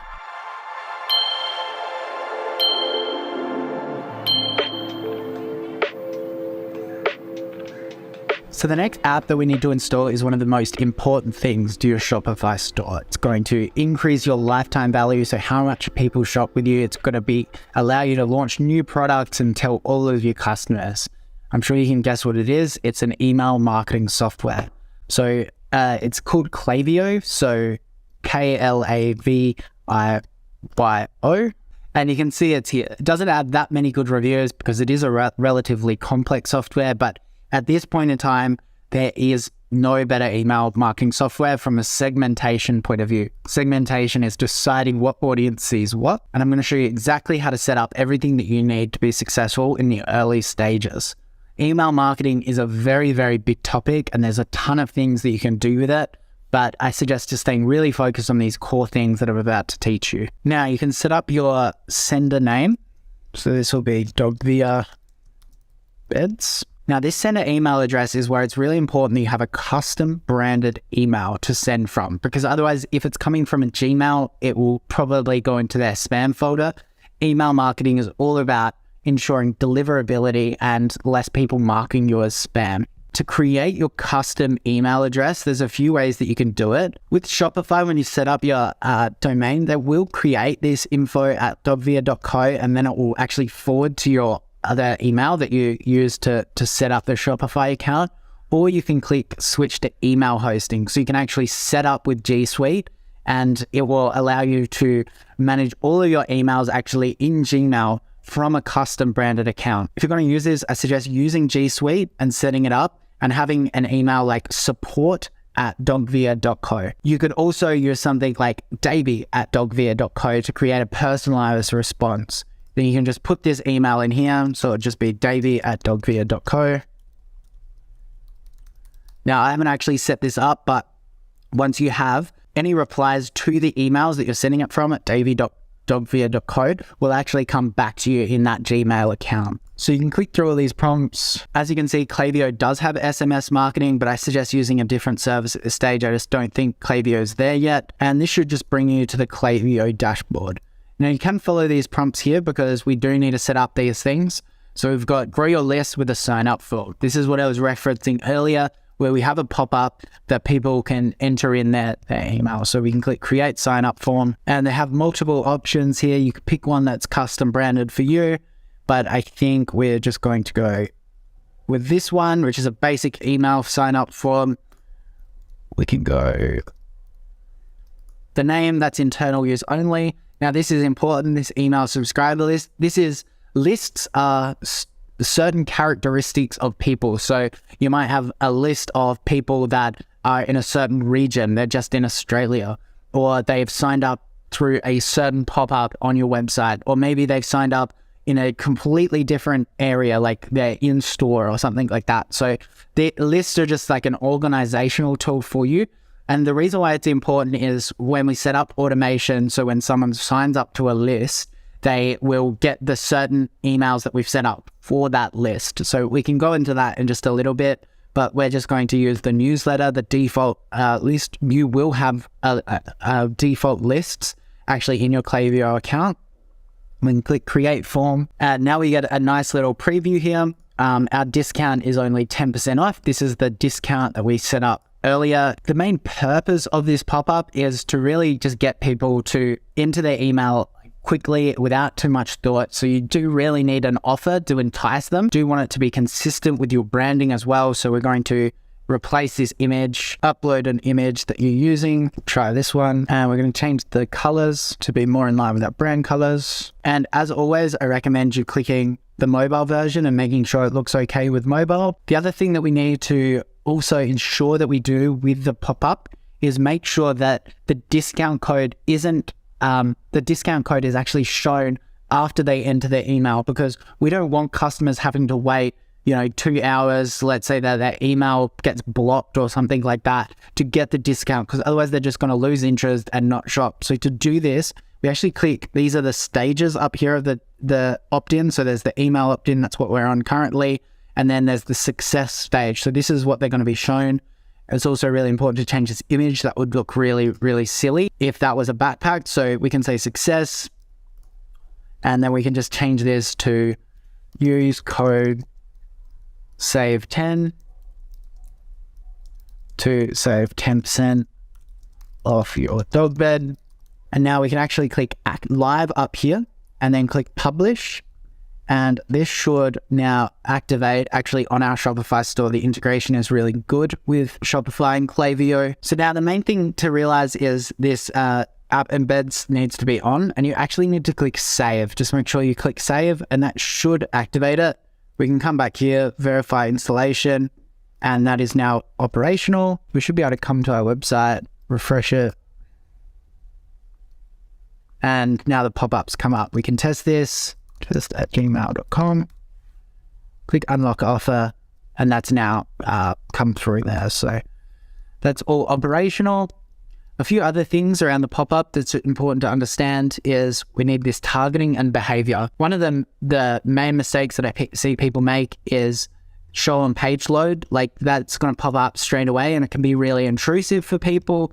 We might just want to show 5 or 10 seconds even after they enter the page, so it's not going to pop up straight away. We do want it on both desktop and mobile, and we can just click publish changes there. Now that's all done, we can come back to Klaviyo and understand where those emails are going. On the left hand side here, we've got campaigns. Now I'm not going to cover campaigns today, because as a beginner, you don't really want to be creating too many campaigns. Campaigns are good for creating, new product drops or something like that. But every time that you create an email, considering you are just a startup, you probably want to get as much leverage from that email as possible. So every single campaign you create, you can probably just put that in this section here, which is called flows. Flows are automated. So rather than just sending one email to the list that you currently have at that time, every single email subscriber that you get over the period is going to get this email. So you just get a lot more out of your work. So you can see we've got these automatic emails. These are all the basic ones that you're going to need. And I do recommend setting up most of them. So we're going to set up a welcome series. We're going to set up an abandoned cart. Browser abandon is less important, but I do recommend setting it up as well. A customer thank you is after the person has purchased, they'll get an email, and I do recommend setting that up as well. The product review / cross-sell, I think you probably don't need to set that one up purely because you're going to set up a customer thank you email chain, and you can sell your products and ask for reviews within that email. And then customer win back as well can also be handled in the welcome series. And if that's a little bit confusing, I'm gonna show you how to do it. So we're gonna go ahead and click get started with the welcome series email. And now you can see here when I click this, we've got these lists that we just set up in the pop-up before. This welcome series needs to match the pop-up list that you've selected. I selected newsletter, so I'm just going to click continue there. This means that every time people go to your website and fill out that pop-up form, they are going to get these series of emails. So to read this, we've got the trigger. This is the action. When they subscribe to the newsletter list through the pop-up, they're going to get this welcome series email 1. They're going to wait 3 days. They're going to get the welcome email series 2, and then wait 4 days and welcome email series 3. That's how you read this. All of these emails are in draft, so until you change this to live, they're not going to automatically send. Then on the left-hand side, you've got all of your analytics as well, which you're most definitely going to be looking at. So to change one of these emails, all we need to do is click here and click edit. Now this first section is where you're going to change the subject line. So it's, remember, customers are expecting their 10% discount code here. So it'll be like, your code is attached. And then we can add a preview text, save 10 for 10% off. And the sender name's fine. Sender email is also fine. And then we can click edit email to actually edit the design. And this is where we can edit the design and make it on brand. Remember, if a customer gets an email like this, they're instantly going to think that you're a scam and they're not going to purchase from you. So you need to make sure that there's a consistent design. So we'll show you exactly how to set up an email with this drag and drop editor. The main thing that I recommend for all beginners is just making sure that you have a really, really good template to make sure that you are copying something rather than just trying to completely innovate and create a brand new design, simply because when you're new, you just need to get, you need to understand the best practice, and then you set it up and you can iterate over time. So to find some good templates, you can just go to something like Really Good Emails, just Google that, and this website has some great templates. They might not all be drop shipping, but you can just copy one of these templates, or you can just copy what I'm going to do today, which is a pretty common setup with just a massive feature image at the top, some text, and then pushing to it. So welcome series email number 1 is the first email that they're going to get after signing up to the pop-up on our website. So we want to be offering them a discount code, maybe some scarcity as well, truthful scarcity. Then you're also just wanting to sell the product and educate them a little bit more. The truth is, not many people read emails, to be honest. They kind of skim it at the most, so it needs to be very, very digestible. To edit the thing, we've got this section here where if we click, it's going to change the left section where you can go into more detail and change it. The other thing is to note is it's a drag and drop, which is very convenient. So we're going to first edit this image. Now, I highly recommend using Canva to create any of these images that I'm about to show you. We can go and we'll add the logo first. And then we can easily come over here and change the sizing of this. I'm just going to go over here and click fixed width. And I'm just going to make it a nice small logo so people know exactly what I'm looking at. I'm going to center that so people are going to have some trust. There's a bit of branding there. I'm going to then upload a couple of more images. So you have kind of two options if you want to add text. You can either add text through an image, which you've done on Canva, or you can type the text. It's important not to have just all images and design everything in Canva, because it can actually get picked up on the spam filter, and some people can actually have trouble viewing it as well. So a nice mixture of images. It's much easier to design on things like Canva, but you do want to add some text. So I'm also going to add a second image just by dragging this over here, browsing it, uploading another image, like so, and you can see this blends quite nicely. So I've got some text that I prepared earlier. You can copy this if you like, and I'm just gonna delete all of this first and paste it, and that's starting to look pretty good. Now you can see this name section here. What you're going to want to do is you're going to want to change this to add personalization, and then you can just add the first name, and you can get rid of this. And now basically it's these double brackets here and whatever's in there. Now the default means that if there isn't the first name, let's say they sign up from the pop-up and you don't have their first name, that you don't have that data, this is what it's going to default to. So you need to fill that out to something like, hey there, Now, if you're wondering if this works, you need to make sure that you check it. I'm just going to click preview and test. This profile here doesn't actually have a first name, it only has the email. But this is how it's going to look, and you can even check out your mobile as well. Because I've used that image, it's formatted quite nicely. Now we've got a discount code here, making them feel quite special, like it's a kind of unique code. We obviously need to come back into our theme and create this discount. So we might just quickly create this for 10% off. As we did before, always check your discount codes and make sure they're functioning. And I can click done there.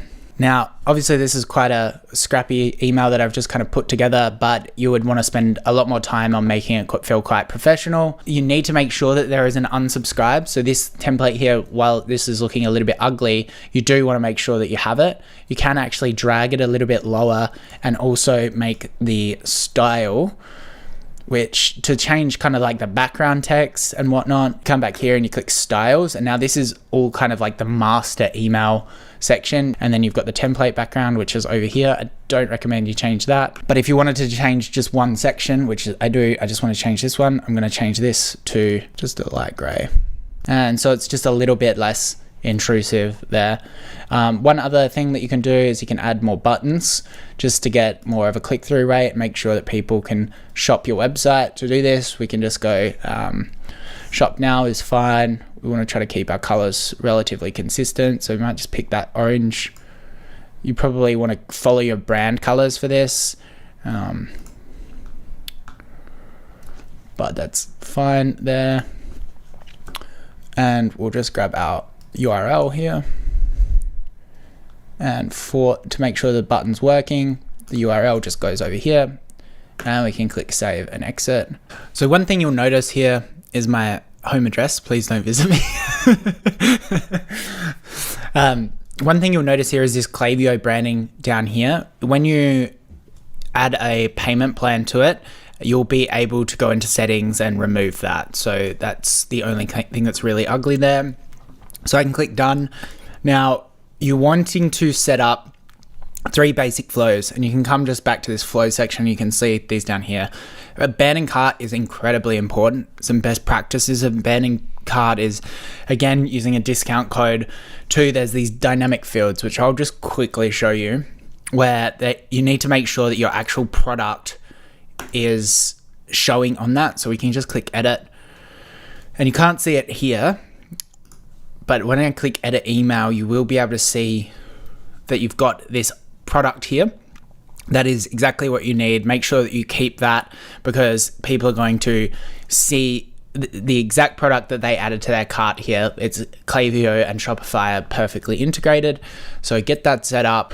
And as I said, look at competitors, look at the UDI, what we're doing here to copy it, and that's just the best practice. The other thing that we want to do is making sure we want to get our browse abandonment flows. So what that is, when people have signed up via the Klaviyo pop-up, we actually have their details from that point forward. We can actually see them going onto a product page and then leaving that product page, and we'll actually be able to send them an email. So this is really good for someone like the UDI, because people come back another time and shop, and they go and look at something like a pajama set or something like that, and we can actually email them about that pajama set going forward.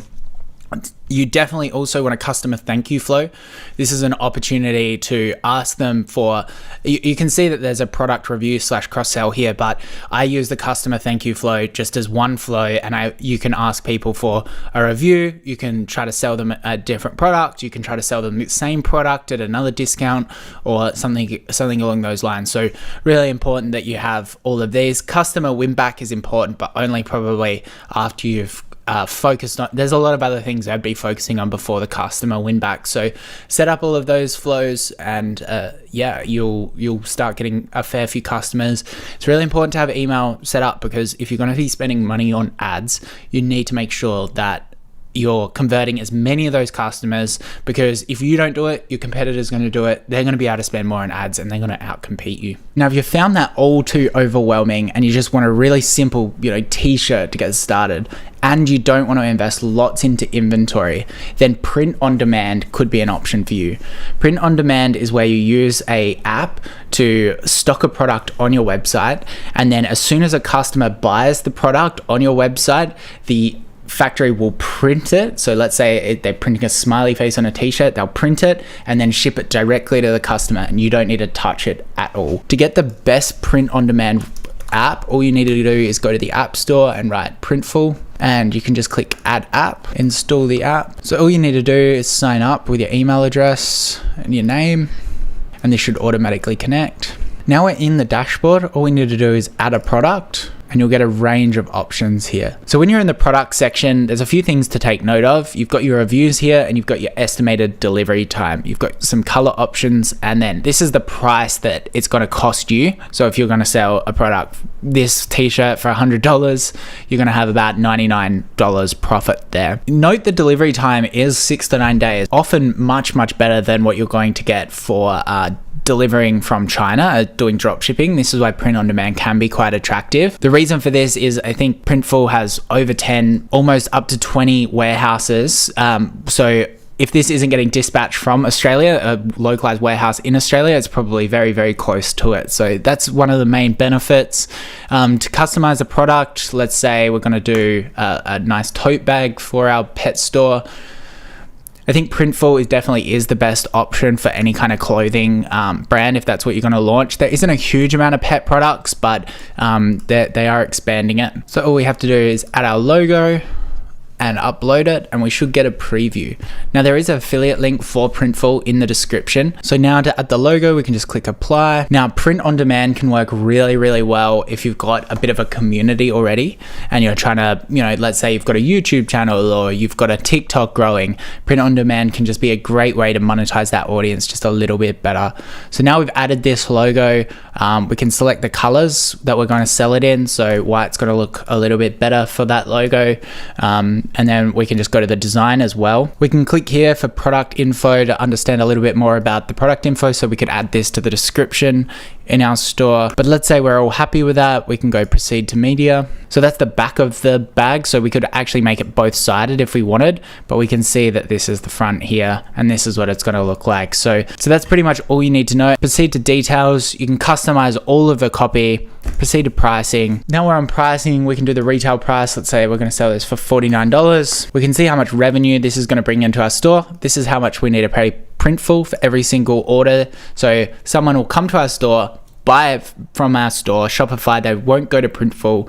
This order will get sent to Printful to fulfill, and then we will just get sent this money. Then we can just click submit to store, and this should integrate and add across to our store. So now we have this product in Printful. We can actually come back to our store, click on products, and it should be sitting right here.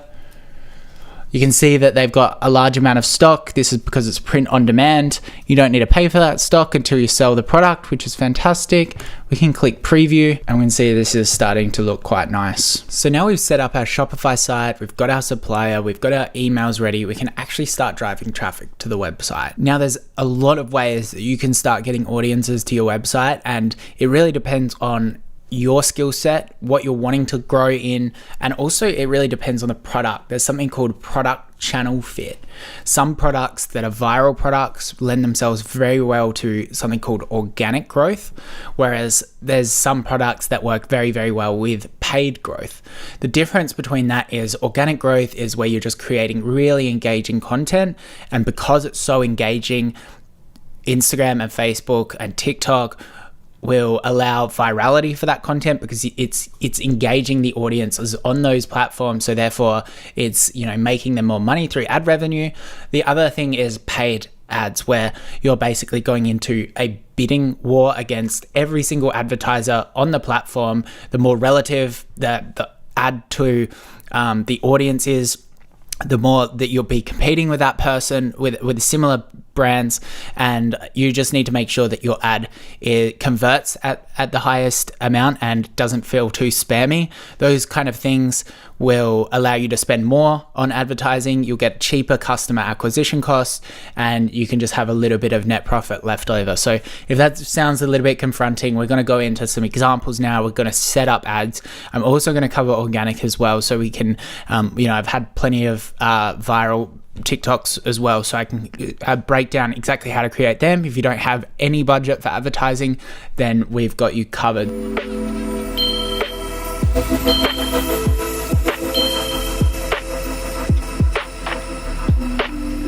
Create a Facebook ad account. You can come into preferences and click set up Facebook pixel here.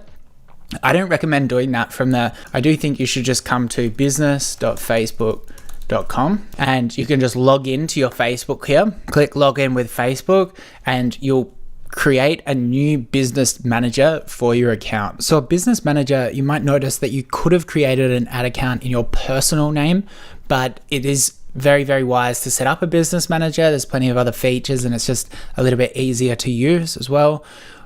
When you're in your business manager, you should be able to just click ad accounts and you can create a new ad account here. So I'm just going to do that. And you just want to name it like your store. So this is Dogvia AU store. Time zone, make sure you set this to the time zone. In my opinion, you should set this to the time zone that you're advertising to. So if you're selling in the United States and you live in Australia, you should still set this to the United States. But because I'm selling in Australia there, and it should auto select the currency, I think, that the time zone is, or maybe that's based on location, but make sure you select the currency that you're going to be selling in as well. So now we have an ad account within our business manager.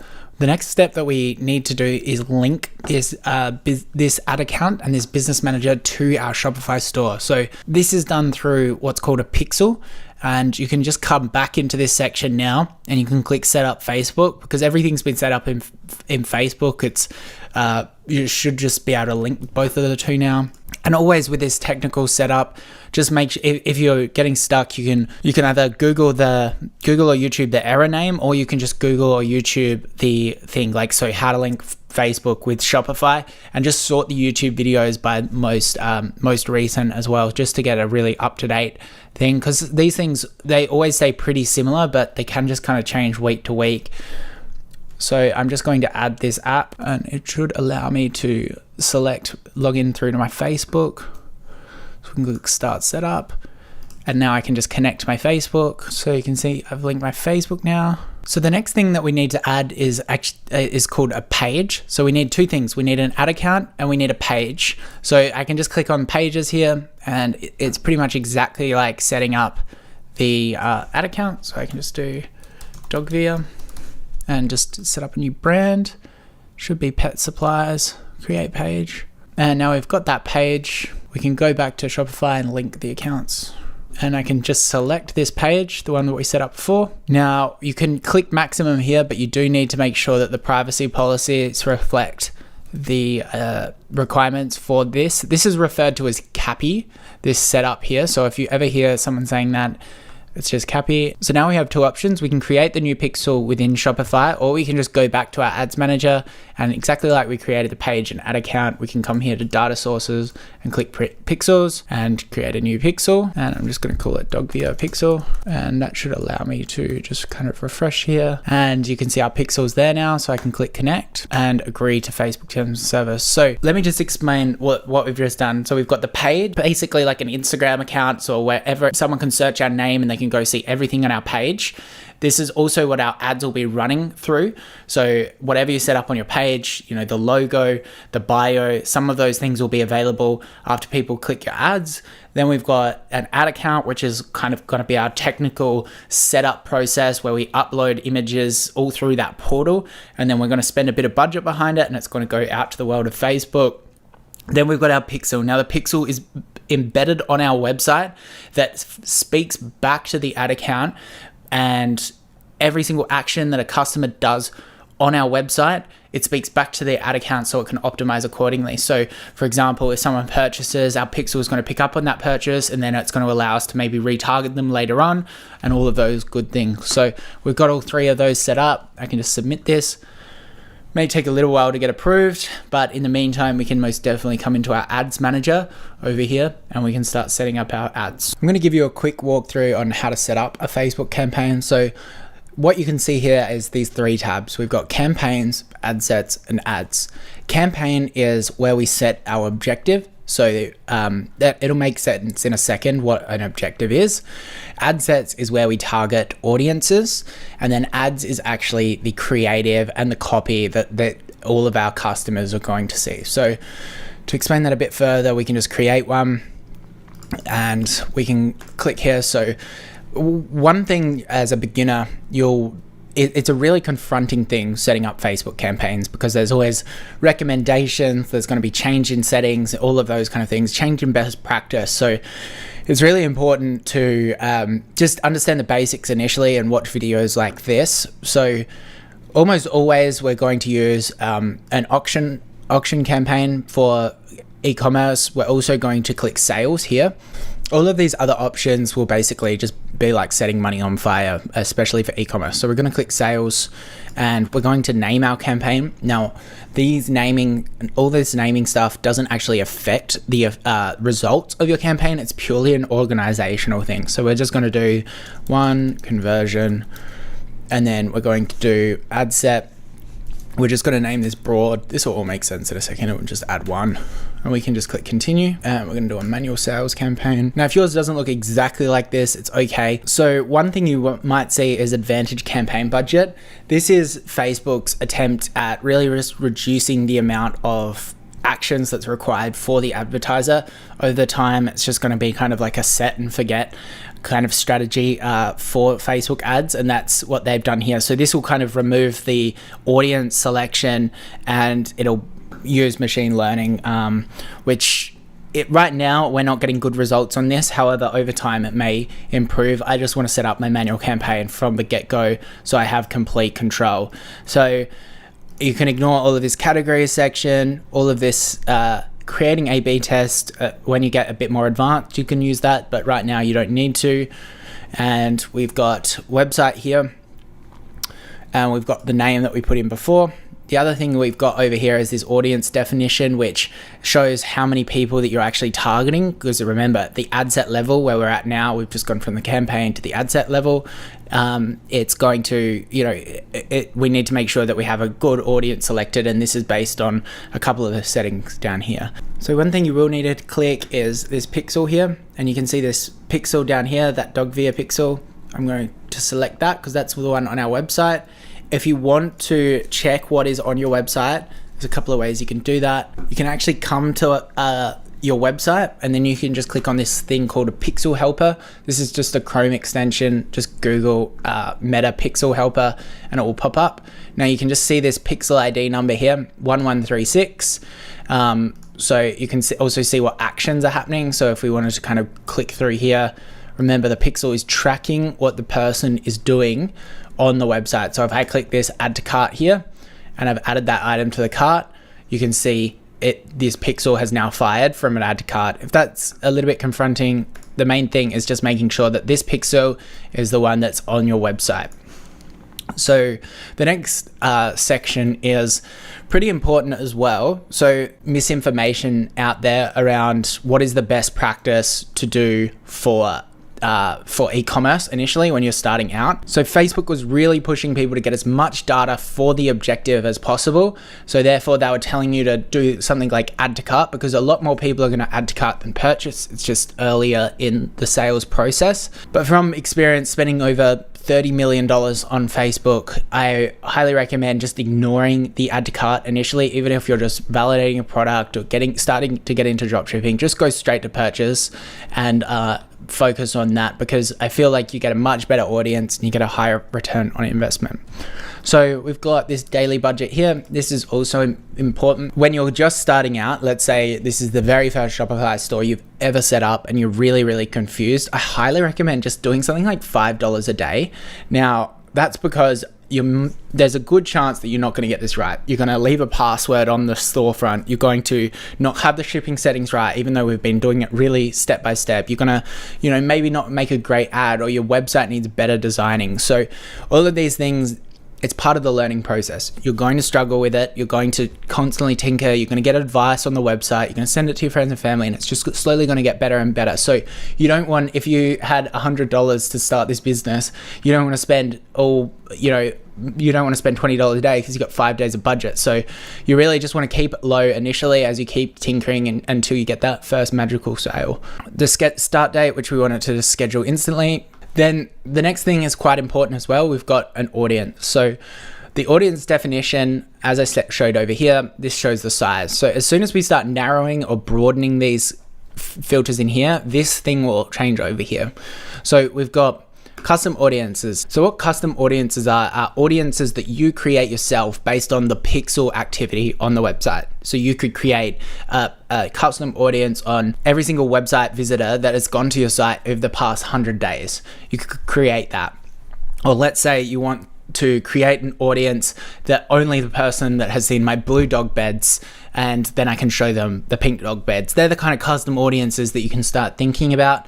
To create a custom audience, you can click create new and you click there. Now lookalike audiences is when you have a set of audience. Let's take the website traffic on the past 100 days. Meta or Facebook will actually create a group of people that fits that profile. Maybe they're all like dogs, maybe they're all based in a certain city. They compile all of the data and they'll get an audience for you to target. So lookalikes can be very, very effective. But what I do always recommend when you're just getting started out, especially targeting a country like Australia where there's only 17 million people to target, which is a great audience size. You can see it's green there.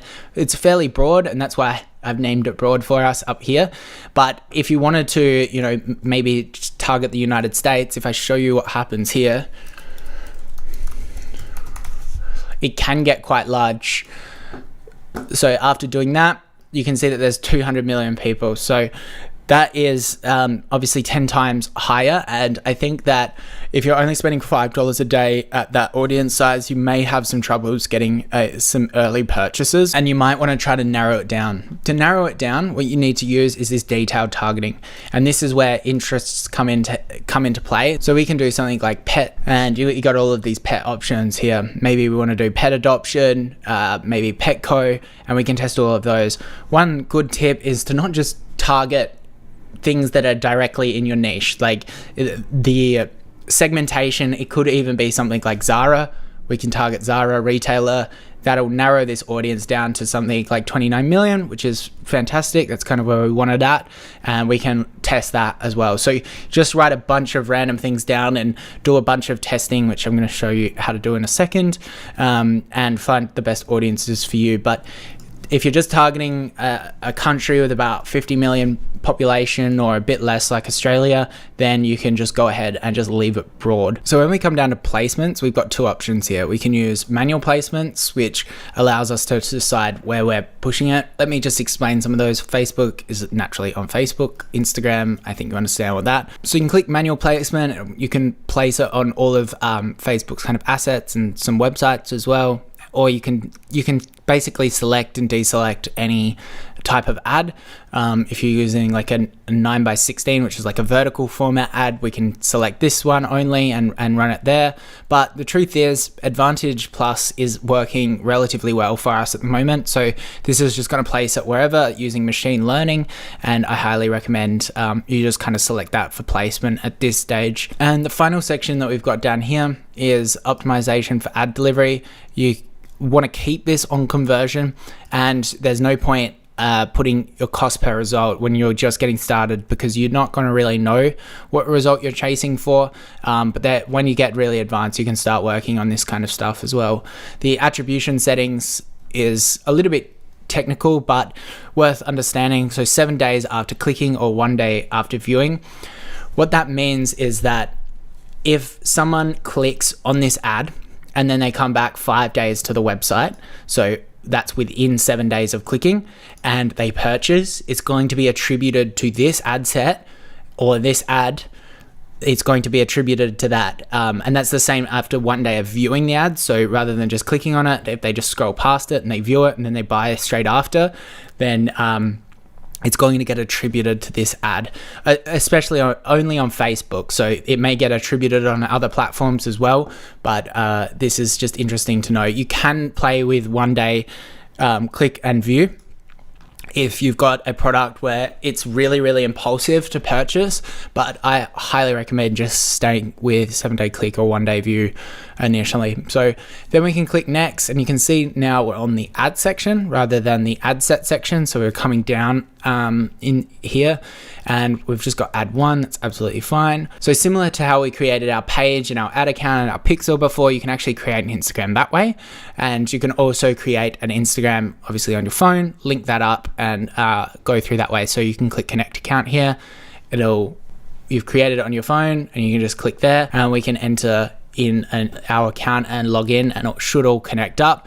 Alternatively, if you leave this blank, what it's going to run as is this Facebook page, this Dog Via Facebook page. It's going to run there.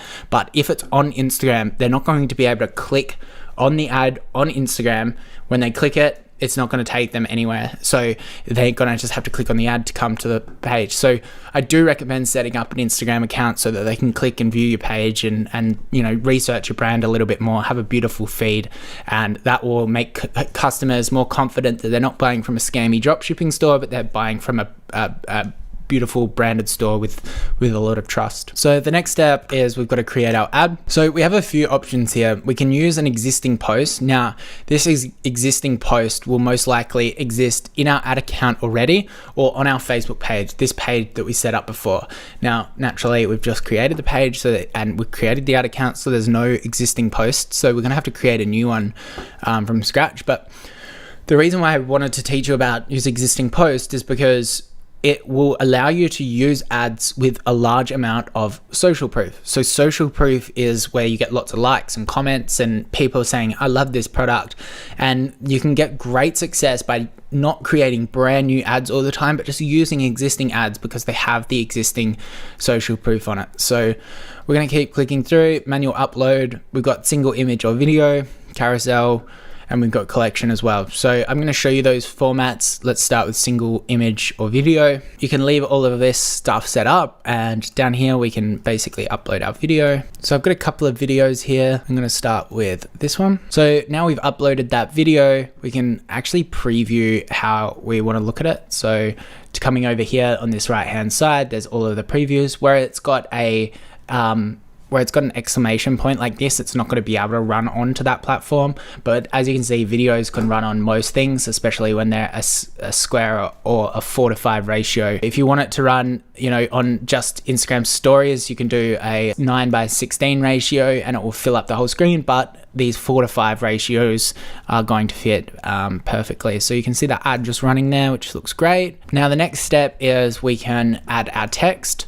So I've got some text set up here. So much like our email, we're just going to keep it spread out. With your ad copy, it is very similar to email. Go to some people that are running great Facebook ads and check out how they structured it. You do need to understand a copywriting framework as well. So the AIDA principle or the PASS principle that we talked about before is a great one, and just making sure you're calling out your value proposition. You can also use tools like AdSpy or Trend Rocker to go and see a bunch of ads at once and get some ideas and just test it pretty much. So we've got this here, and we can do buy your dog bed today. We can test something like that, and then we can basically say save $20. So you can see the preview is down, the description's down here underneath that. That's the headline. We've got a display URL, which is down here. We can change the display URL, just dogvia.co. And we can do that. Actually, you're going to want to copy this directly just to make sure it's perfect. And the display link is just what's going to be forward facing as well. So you can shorten some links there. So the next thing, we can skip all of this, languages, instant experiences. This pixel is saying that it's not active, but once it gets some traffic to it, it should pick up on it soon. I've checked that it's active. And then we're just going to click publish, and that ad is going to publish all 3 of these. So right now this isn't running because there's errors and we haven't uploaded anything properly. But once we click publish, these will all try to publish, and after the ad goes through a manual or automatic review process, what will happen is either it'll get accepted or denied for that. So you can click publish now because it's going to take a review process, so we can add some more ad sets to it. The basic structure that you're going to want to do is this structure that you can see on screen right now. So it's a campaign, 1 ad set, and you're going to use 3 ads in that ad set. The budget that you set, let's say the $5 budget before, will get automatically allocated towards the 3 ads. So it won't split evenly across them. It might initially, just because it's testing them, and then eventually it'll go to the ad that is the most engaging and the ad that thinks that is going to get the best results that you've set at the campaign objective level. So hopefully that all makes sense. So a common question is, how much should I spend on advertising? And the truth is, the more you can spend on advertising, the better. You just need to make sure that you're profitable spending on ads. So initially, the amount that you're going to have to spend before you know, am I going to get results? It can vary. Typically, I like to see results very, very quickly, but it really depends on the product that you're selling. If you're selling an $1,000 product, you're naturally going to have to spend more on that product because it is harder to get customers for that, but people don't want to spend $1,000 on an everyday basis. So that's just a generally speaking. So if I'm selling a $100 bed, I might want to make sure that I've spent $50 when I'm first testing things, getting things warming up. Or if I'm going to do a $1,000 product, I'll make sure that I want to spend at least $400, $500 before I start really trying to change things up. Now there's other metrics that we can look at. So how you can look at results is you need to change these columns. You can see that there's a default amount of columns set here. Performance, you're going to probably see you're going to see probably the main thing that you need, which is this cost per result, which is the objective that you set. So it might be link clicks, but in our case, it's purchases. What I highly recommend is customizing your columns so you can look like a pro and set this up accordingly. So the way I do it is I want to set up my columns so it is exactly what the customer is doing and going through on the website. So if you think about that, literally what it means is they go to the website, they add it to cart, they initiate the checkout, they purchase it, and each step along the way, I want to see how many events there are, because that will allow me to identify if there's any problems with certain parts of the funnel, but also allow me to optimize accordingly. And then the final thing that we want is return on ad spend, which is a commonly used term, which means every $1 I spend, how many dollars do I get back? If you get a 3 return on ad spend, you're getting $3 back. And that is really, really important because that's what we use to optimize our ad spend accordingly. So I'm just going to set that up for us. We're going to start with CPM. Now, CPM is a bit different. CPM is a common term for the cost per 1,000 impressions. So this generally indicates how much Facebook is charging us to show people. It's just a good metric to know. Nobody really optimizes the CPM, or they probably shouldn't be. And then we can go add to cart. So we can go total and the cost. And then we can go initiate checkout, which is where they actually go to the checkout cost. And then we can go purchase, which is cost per purchase. So total and cost. And then we want the total return on ad spend, which is also there. And we can save this as YouTube. This is awesome. So we can save it as a preset there and like this. And we can just click on it and we can see it down there now. So one thing you might want to do now is just come across here and just remove some of these things. You don't need that. Don't need that. We don't need results. We can just kind of delete all of these.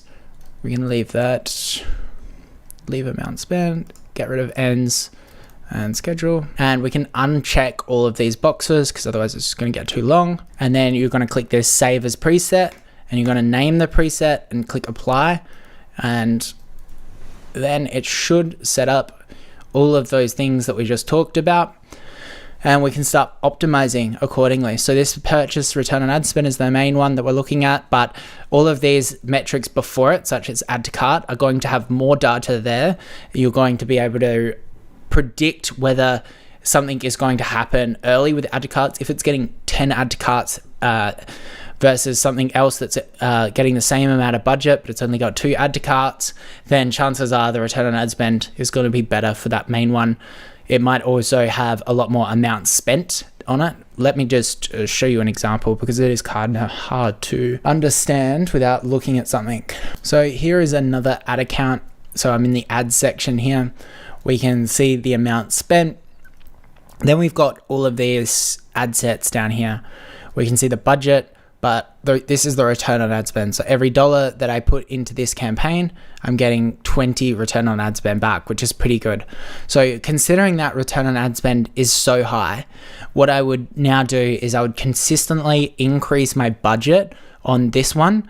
Let's say compared to this one where I've only got a 1.36 return on ad spend. So that might be, I might be losing money on that if I don't have a high margin product.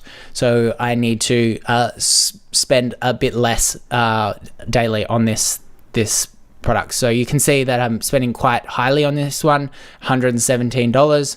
Don't know why it's 117, probably should be 120.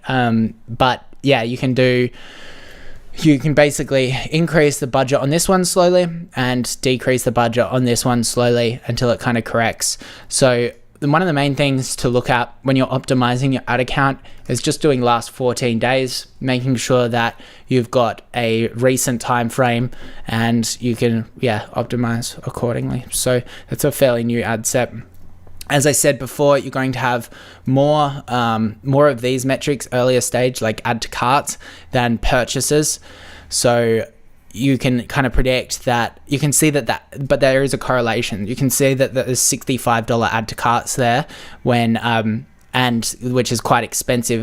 If it's taking $65 to get someone to add to cart, obviously the cost per purchase is also going to be really high. And if it's only costing us $3 for this ad set to add to cart, and we're getting 19 return on ad spend there. So they are correlated. So you can kind of predict your ad sets performance before you spend too much based on add to carts, or you can predict it based on cost per purchase. But I've done a fair few videos on Facebook ads that I highly recommend you go check out, just to really break it down, because it's not a skill that you can kind of learn in a day. It's a skill that you can launch a campaign in day one and just tinker around with it and learn a lot about the settings, but it is something that you need to continuously learn, and it might take you 5 to 10 hours to even really understand how to consistently scale your campaigns. Just keep the budgets low in the meantime and focus on just good marketing. Now, if you wanted to hire an agency to do this for you, there are a few things that you need to know. From experience, a lot of agencies will just hire juniors. They'll give them a YouTube video like this, or maybe they've got their own internal training programs, and the junior isn't going to be much better or isn't going to care nearly as much as you as a single founder about your brand. So if you have enough time, and this is one of the most important things for your business, Facebook ads is the sole reason that my businesses are so big. So it was worth me learning. So I recommend you get into it, learn it, scale up some campaigns. If not, hire someone as a consultant, maybe a freelancer, and get them to train you as you do it, just so you can get this one-on-one mentorship with them. But yeah, I highly recommend actually learning it yourself rather than hiring an agency. If you're looking for a good agency, they're very, very difficult to find. My main advice with agencies is make sure that if you've got someone that you are very, very comfortable with the account rep on the account. It's not about the salesperson that converted you onto the agency. It's about how good at communicating is the agent that's on your account, and how much attention are they focusing on it. So they're the main things. If you want to keep an agency accountable, you can actually just select all of these ad sets and you can go view history. You can click see history just on this right hand side, and you'll be able to see all of their work. You can see last time they logged on, what did they change, and you can start studying this so you can actually learn what the person is doing and why they're scaling, and just kind of learn by copying them, I guess.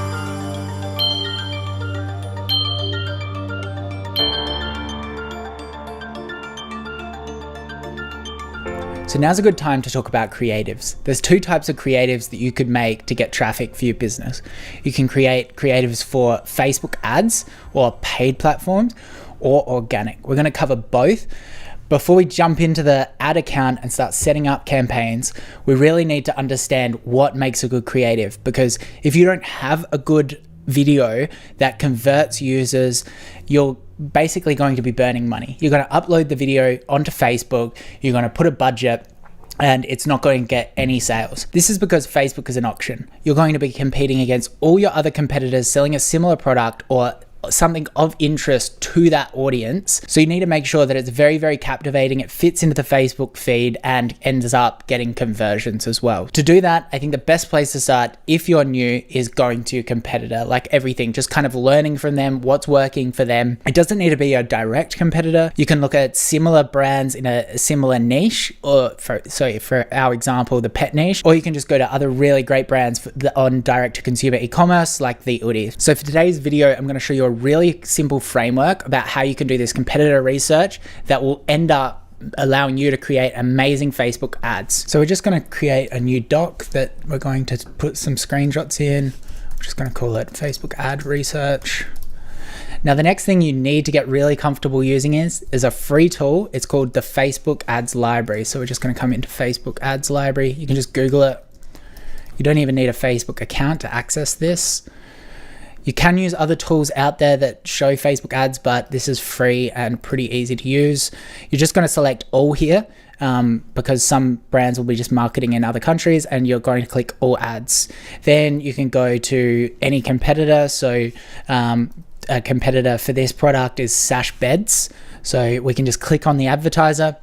Now we have all of the ads that this brand is currently running, and we've also got some of the ads that they've actually turned off sometimes show, but this doesn't have too much. So now we're in here. What are we looking for? We're trying to get as much research as possible so that we can, we're not copying it directly. You can't do that. One, it's not going to work. And two, that legally you shouldn't be doing that.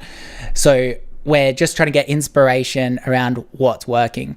Now we're looking at things like their thumbnail as well. So this is the thumbnail. This is what people are seeing before they click play. So if they don't have autoplay on, that's what's going to be shown. We're looking at their copy as well. We're also looking at things like their pace of video, their use of transitions, their use of text, and also their key shots as well. So I like to break these down into two things. So we've got copy and we've got key shots. And now you can get as formulaic about this as you really want, but I like to just get a big database of screenshots.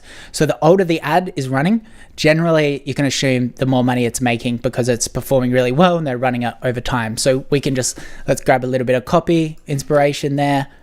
We'll grab this, and we've also got the headlines here as well. So we can grab the headline, just really start pulling some inspiration.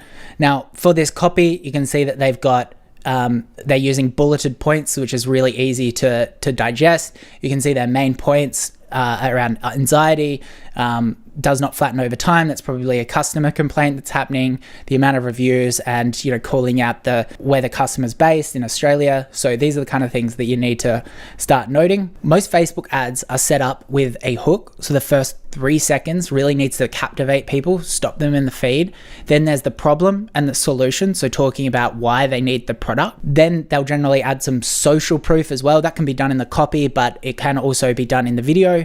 And then there's a call to action as well. So when we're looking at key shots, we really want to make sure that we have a range of key shots that kind of support that narrative, or we can kind of call that out with a text overlay, or even in the video itself. So someone, you might have a model that's saying, this is, do you ever have an anxious dog? This bed has high rims to help anxiety. That's the problem solution. And then at the end, it could be a hook. The next thing we can do is actually just play this ad. And I don't think it has audio. It just has music over it. No real text base. You can see this key shot here. This might be working really well. So we'll grab this one. Just some key shots to think about. Touching the fur is a really good one. Grab Grab that as well. And that dog curling up was a really good shot as well. It's really just a good use case for the product. We've got another good ad here that's been running for a little while. So I'm going to grab this copy. Again, bulleted points, very similar call outs, but there's a couple of different ones there that we can call out visually or in our copy. Now you can see the difference in this ad compared to the first one. He just absolutely was in dire need of a new bed, so we decided to get him a sash bed because I'd seen such good things online, and of course he decided he wanted to help unbox his bed, so that's what we did, and he was so keen to get onto it. We went with the extra large boucle bed because he's a big boy, and as soon as he laid down in it, he was out like a light. Just look how soundly he's sleeping here. So the reason why that ad's a bit different is there's a voice overlay which kind of walks them through the visuals of the video. So that's a really, really good way of doing it. The first video didn't have that. I think that would probably perform a little bit better. So that's good to know. All of the key shots were pretty similar. The only different key shot that you've actually got there is them actually cutting the box open and the logo with a thank you card. So I'm going to screenshot that one just to remind me that that might be a good shot. And you can just start pulling this document together from 2 or 3 competitors to really give you the best shot list for the day that you're shooting. So now you've got all of these shots that you need. How are you actually going to video on the day? There's lots of solutions here. First of all, there's lots of services out there that you can actually send this product to, and they'll create what's called user-generated content, which is right now the best performing format of content on Facebook because people think it's native to the feed, so they stop and scrolling like it's a friend posting a review. It's got, honest comments around the product, and it's really, people can build a lot of trust that they think this is exactly the experience that they're going to get for the product. So UGC is a great way. You can pay these agencies. You can just Google UGC creator or ask us in our community which ones we're all using. You'll send the product. It costs $100 to $400 depending on the caliber of agency that you're working with, and you'll get back a few creatives. They know all of these frameworks. You can just give them the shot list and they'll make sure that they get it as well. But generally, they're pretty good marketers. If you don't have that budget, you're going to have to shoot it yourself. And we've done this multiple times on our YouTube channel. You get your iPhone, you get a friend or family. This is how I shot calming blankets and the Oodie, which do millions in sales now. We filmed the product getting used and I edited it myself in simple editing programs. So you've got Premiere Pro and Final Cut Pro, which aren't exactly the simplest tools to use, but you can watch a couple of YouTube tutorials. If it feels really overwhelming using some of those editing softwares, you can just hire a simple editor on Upwork and make sure you check out that they've created Facebook ads before. You're going to still have to baby them along the process, send them the footage, give them the copy that you want on it, give them the format, which is generally 4:5 ratio, so that's the rectangle, or you can use 1:1 ratio, which is square, but 4:5 ratio works a little bit better because it's going to be larger in the mobile screen as they're scrolling down. It's going to take more real estate. The other thing that is working really well at the moment is 9:16 formats. So that's the Instagram story format. That works because it goes on different placements. So it's going to be on your Instagram story and those kind of things, which is getting a little bit advanced for this tutorial, but the 9:16s in short do work. And you can use something like CapCut or even the TikTok editor to edit those if you're comfortable in those, to create your ads, download them, then upload them to the Facebook ads library, which we will do now.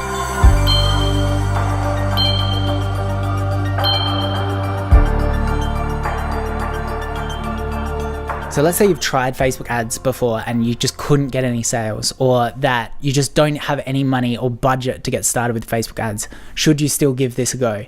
Yes, you can try organic social media. $1 million brands have been started purely off organic traffic. And right now it's never been more exciting to use organic traffic because each platform is starting to reward creators again. Every single platform is allowing creators to go viral, whether it's Twitter, Instagram, YouTube, and it's just really, really exciting. The main thing around organic is getting a good content strategy and just picking one platform to work with. So if you want to do YouTube long form content, you need to have a basic understanding of the algorithms and how the platform works so that you can get organic views. If you want to do something like shorts like Instagram Reels, YouTube Shorts, or TikTok, all in that vertical style content, then you need to really have a good content strategy around that. They're two very, very different things. It might be the fact that your product lends itself better to one thing. In our dog bed example, we've got, you could be talking about anxiety in pets. You could do a long form video around how to treat anxiety, five top ways of treating dogs with anxiety, and you could incorporate the bed into that. The other thing you could do is you could do product reviews in the pet space and do an Instagram Reels for that, do the green screen with the text copy on there. There's just so many ideas, and like everything in today's video, it's really important that you use competitors or people in a similar niche to build that building block of knowledge of what is working, then tweak it and adjust it from there so it's your style, your format of content. There's this great brand at the moment called Mini Katana that's doing millions, tens of millions of dollars in sales purely off YouTube organic. So it is possible. It's about consistency as well, uploading every single day, constantly tinkering on your video format. Again, with the Facebook ads, it's all about that hook. In that first 3 seconds, you need to captivate the audience, and then you want to try to make it as viral as possible, so shareable. You want people to be Instagram DMing it to each other. So make it really educational, entertaining, or controversial, and that is the formula for virality of organic content.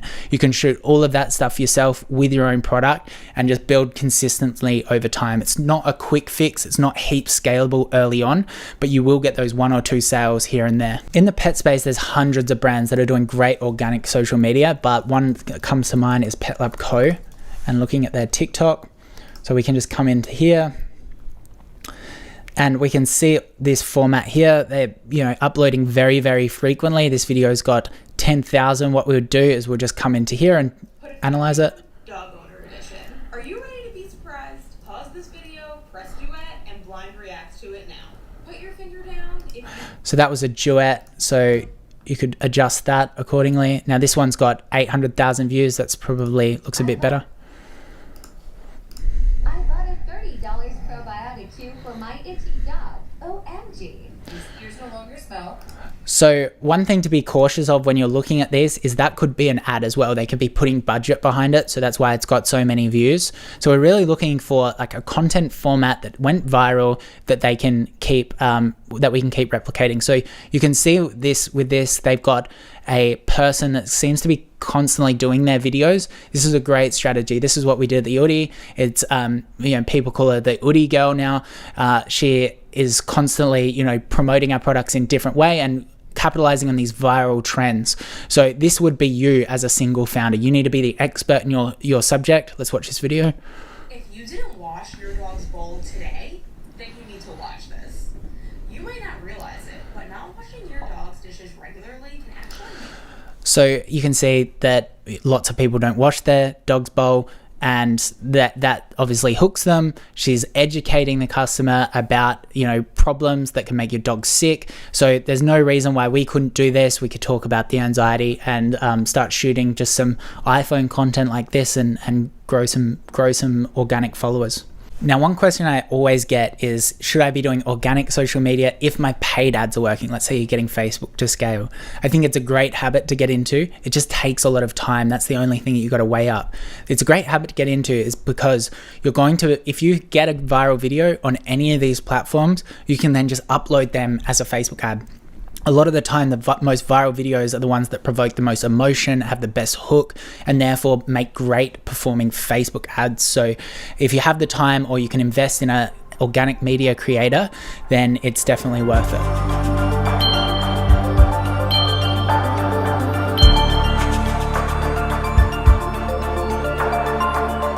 So the next thing we're going to do is set up Google Analytics. Now, Google Analytics is really important to set up before we set up Google Ads. So all we're going to do is Google Analytics and open it up. So once you're on this screen, just click Start Measuring and you can create a new Google Analytics account. I'm already logged into my Gmail account, so just make sure you are as well. And we can click Next, and we've got a property set up here. So we can call this just Dog Beds AU. Change all of these details to match you. So the next thing we need to do is make sure you click Show Advanced option. Now there is a warning here that 1st of July 2023, this will change to GA4. So I'm just going to really go quickly through this process because it may change again, but the truth is it should be pretty similar. So we create a universal property as well. So we'll do dogvo.com. And we can click next, select these. We can also just do shopping, select some of these options with best matches, click create, accept the terms of service, and this should create the universal property. It should also set up the GA4 as well for easy migration. We can exit out of here. So now just a quick walkthrough. You've got the site here and then your properties here. So the next thing we can do is just click this admin down here, go into e-commerce settings, set up enable e-commerce, click save. Now all we need to do is copy the code into Shopify. So the next step is to come into this property settings, copy and paste this tracking ID into your Google Analytics account, click save, and then use enhanced e-commerce. So the next thing I'm going to teach you is how to set up Google Ads. Now Google Ads, you can easily see Google Ads by coming into Google and just writing pet bed, and you can see all of these shopping ads up here. And then you can also see these text-based ads as well. These are all paid for through Google. Shopping ads are an extremely effective way of retargeting as well as acquiring new customers. So really important you understand how to do this. So all we need to do is click apps and just write in Google. Now there are multiple apps here, such as this Google shopping feed, which I've used in other tutorials. This is a great app for providing your products to Google, but we're going to try this Google channel despite the bad reviews. I think they're improving over time. We can just click add. This is the official app by Google, and we can just click add sales channel. Once we're in here, we can just click connect Google account, connect our email address, and click allow. I've just got to remove the password for my store so Google can see it. Then we just need to confirm that we've added our contact details to our store. Now you need to make sure that you do this properly because Google will check and they'll need to verify your account. So make sure you've got, there is plenty of supporting documents from Google around that, such as your privacy policy and how obvious your contact details need to be so their customers aren't getting scammed. So the next step is we need to create a new merchant account. So we can just click create new and we click connect. Next, we need to add our phone number. Next, we can manage our shipping settings if we want it here, or we can just automatically import it from Shopify, which I do recommend. Then we've got to select our target country, the language, accept the terms and service, and click connect. So the next steps is the products now need to go through an approval process. So Google is going to check that you're not selling live animals, that you've got your contact details, all of those kind of things. So we can click here, and now we've got to create a new Google ad account. So I'm just going to click create new, and we can click confirm billing. This should open up Google Ads for us, and we're officially in our ads manager. Now this is very similar to the business manager for Facebook. This is where you're going to pretty much create all your campaigns. So I can click submit. You can see our merchant center and stuff is all pending here, which we've set up.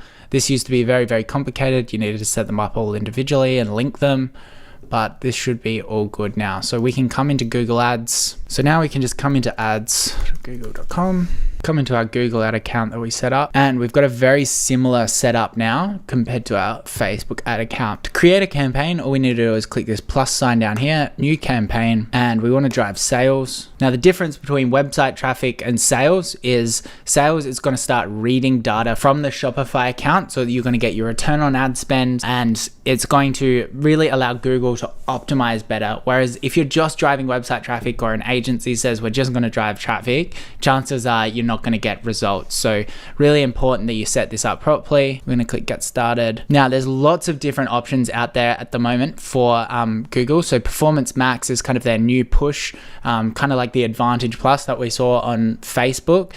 Now I do highly recommend just clicking shopping. This is really one of the most highest return on investment campaigns that you can set up. Now, there's no products added to this because they're all in the approval stage. So I'm just going to keep showing you exactly what to do. We're going to click Performance Max, and we're just going to name this Google Shopping, just so I can show you how to finish the setup. Now, you do want to select conversion value. So you can set a target return on ad spend, but I recommend just leaving that for now and just monitoring the budget daily and seeing how much return you can actually get. And then you've also got customer acquisition here as well, which you can leave that blank and just click next. Now we definitely want to just click Australia because that's the only place that we've got shipping options. Otherwise we're going to burn money. Then the next steps, we can go next. Because this is a performance max campaign, it's going to run ads where it deems necessary. So we've got all of these placements here. We've got Gmail, we've got the search, which I talked about. We've got display, which can be on different websites. You might have been on like Forbes or something like that and seen this website pop up. Then you've also got discover as well. So there's plenty of different options where these products are going to show up. YouTube, you've probably seen this as well. This will have the dog bed in this section and then the copy that we create on the left hand side. So all we need to do then is create a bunch of headlines. So we could say Australia's best dog bed, calm your pet's anxiety. We can also add some long headlines, so make sure that you fill out all of this because Google's going to optimize it accordingly. Add some descriptions as well, so we might just grab shipped from within Australia, save $10, and you can preview ad. Then we got call to action is automated, which I definitely recommend as well, and we can just click next. Now we just want to keep the budget low initially. Click next, $10. We can review the campaign and click publish. Now you definitely need to go deeper into Google Ads. I do recommend for the initial setup because Google is much more set and forget compared to Facebook. There is some tinkering in the early stages, but eventually the work needed on Google is more on a weekly basis rather than a daily basis, especially for a new brand. Definitely recommend, if you can afford it, just getting an agency to set it up. Get a cheap agency or do our Upwork process to hire someone that's good at Google Ads. They will set up all the campaign. You can start seeing some results and then, do some more study on YouTube about the campaign structure.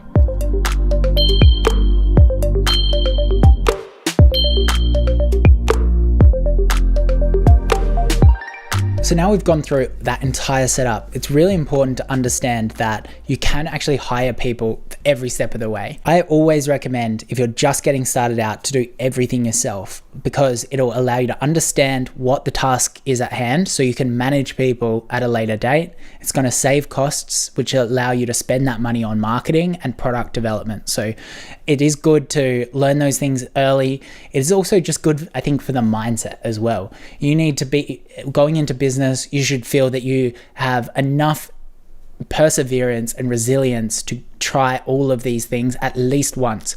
Learn what you're good at, learn what you're not good at, and then start delegating them when you start making money. So I'm going to cover 3 main things of hiring, which we use to build our $1 million companies. We've got Upwork, which is freelancers. We've got Twitter, which is just outreach and finding really, really smart people. And then we've also got LinkedIn, which is a more traditional recruitment process. So we're going to cover Upwork first, which is, if you're just getting started, is probably going to be the main thing that you use. So you're going to sign up for an Upwork account and enter all your credit card details and your email. Then you're going to come into this platform here. So this is the portal where you can post a job. In my experience, the best platform to use to hire really depends on the role itself. Upwork specifically is really good at getting creative people, where language doesn't really get in the way of the end result, simply because English isn't the first language for a lot of these people, so it's completely understandable. So creative roles, providing that you hire the right person and give them the right brief, will work out very well, and it's quite affordable as well.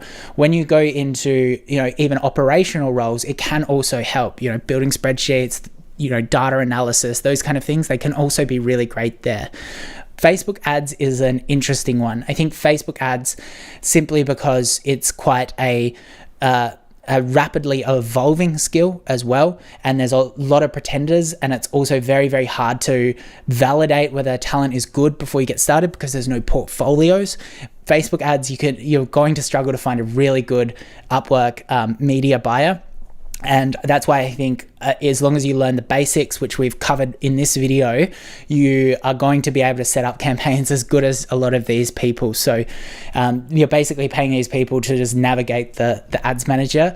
And I think it's really important, considering these people are in charge of your budget, that you have a strong control over it. So Facebook advertisers, I think you've got to look at more Twitter and LinkedIn, which we're going to cover soon. The other thing is, Where I think Upwork can be great is really small code changes like development, or even, bigger website builds, although they can get a little bit clunky, the websites themselves. So that gives you a rough idea. My advice is just trial and error with all of these things. So analyze the complexity of the role, analyze how much time you have to manage the person, because if you are hiring someone at less than 10 USD an hour, but you're spending an extra 5 hours proofing their work, it's not going to be worth it. You just need to hire someone that is, closer to home and can do the job at a better rate. So these are the kind of things that you'll learn probably by failure. I've failed a lot in this kind of elements. Things like logos and stuff, no problem on Upwork, or you can just use a logo generator. But anyway, Upwork, I think, for the example today, we're just going to, let's say we want to create the wireframes of our website. So the basic website design, not coding it, because that's a different thing. We've got the website design, so the basic structure of our website. So we would post a job. This will be a short time gig because they're just designing the website for us. And we're going to write a title. Now the title is important. You need to kind of sell the role itself. With all hiring, it doesn't matter if it's on Upwork or LinkedIn, you need to sell the candidate. The best candidates want to work with the best people, and the worst candidates that have no roles are just going to work for anyone. So you need to make sure that you tick that end of the box. So we're going to say build high converting pet website design for Shopify. So we're just going to make it quite all capitalized and looking quite neat, and we're just going to do web design as the category. Now we can select the popular skills. Now this is just going to help us filter and pop up in front of the right people. So we can just do Shopify. We want UI UX design probably. I'm surprised Figure's not there. Anyway, we can just select a couple of these Shopify templates, and that should be enough to get the right people. Now, estimating the scope of work, this is going to help, again, give the right people. There are some really high caliber people on Upwork, $200, $300 an hour. So this will help you understand that, but we're just going to do medium. It's probably going to take 1 to 3 months. Intermediate, and we can also say that we'll be open to hiring them full-time. Now the budget's probably less important when you're first getting started out. They're not going to hold you to this, but it's just going to tell the candidate what kind of budget you're looking for. So I just suggest opening this up, being quite flexible, because we're willing to pay someone good that is going to be efficient. So $15 to $60 an hour for a designer. And now this describe your job is really, really important. Again, what I said before, you need to sell the role. We are building our portfolio of Shopify brands. We are looking for someone to join our fast and innovative team. The main thing with your job descriptions with most is describing a little bit about your company, going into the role, and then going into past work or requirements of the candidate.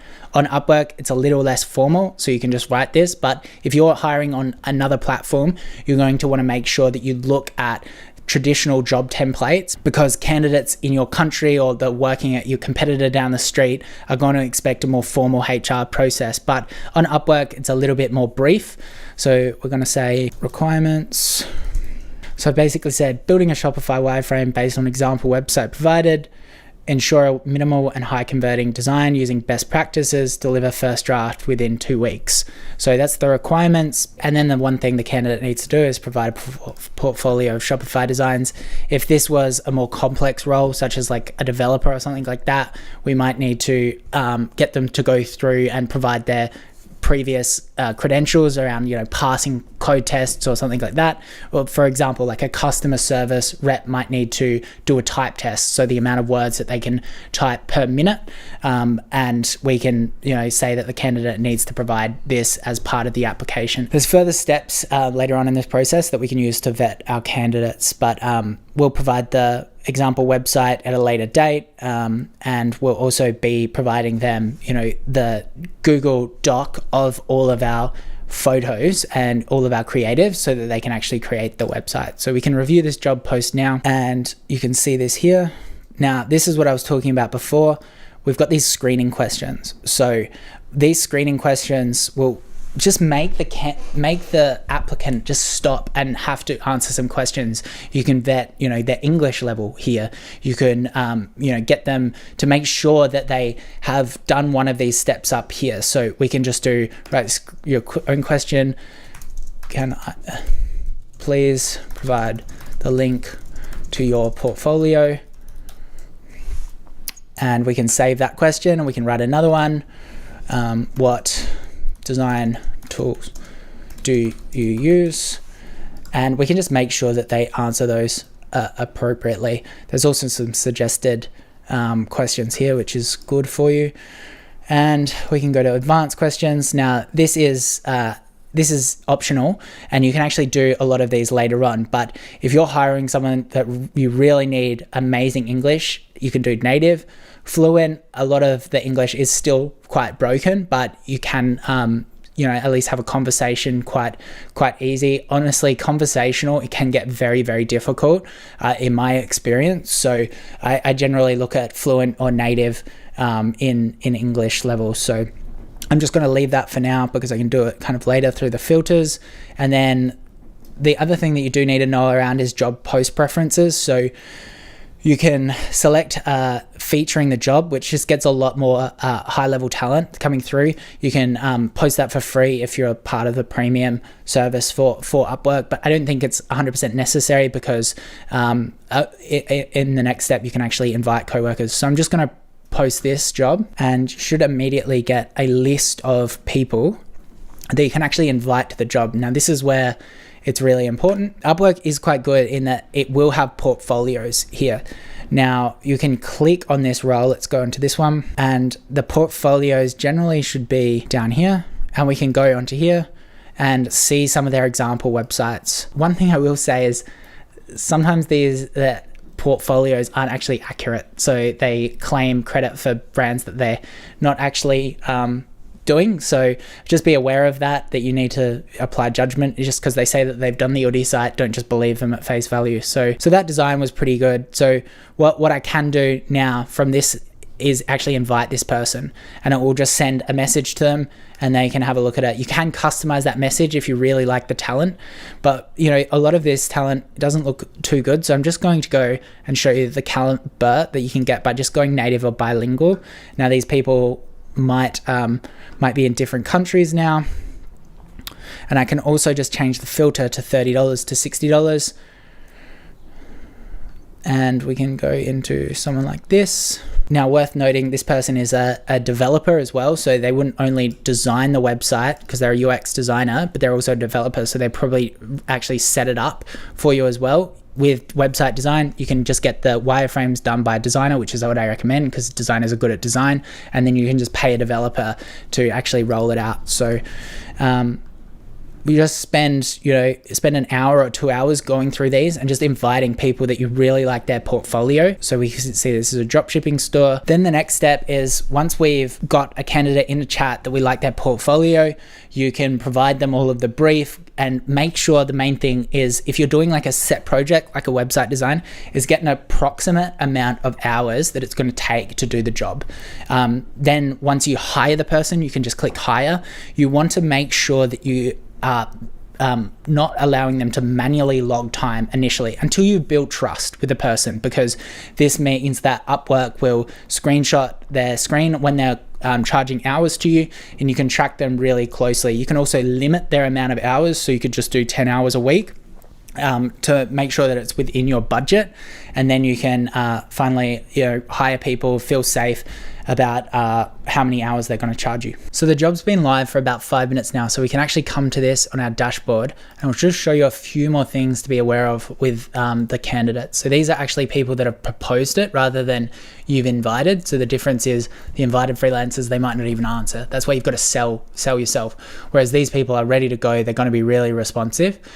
there's a few metrics that you can read here. So first of all, you've got the country, which is self-explanatory. You've got their hourly rate. How much money they've earned is really important. If they've earned a lot of money on the platform and then they have a high success rate, that means that they've worked a lot of hours on the platform and they're just always delivering. That's a great sign.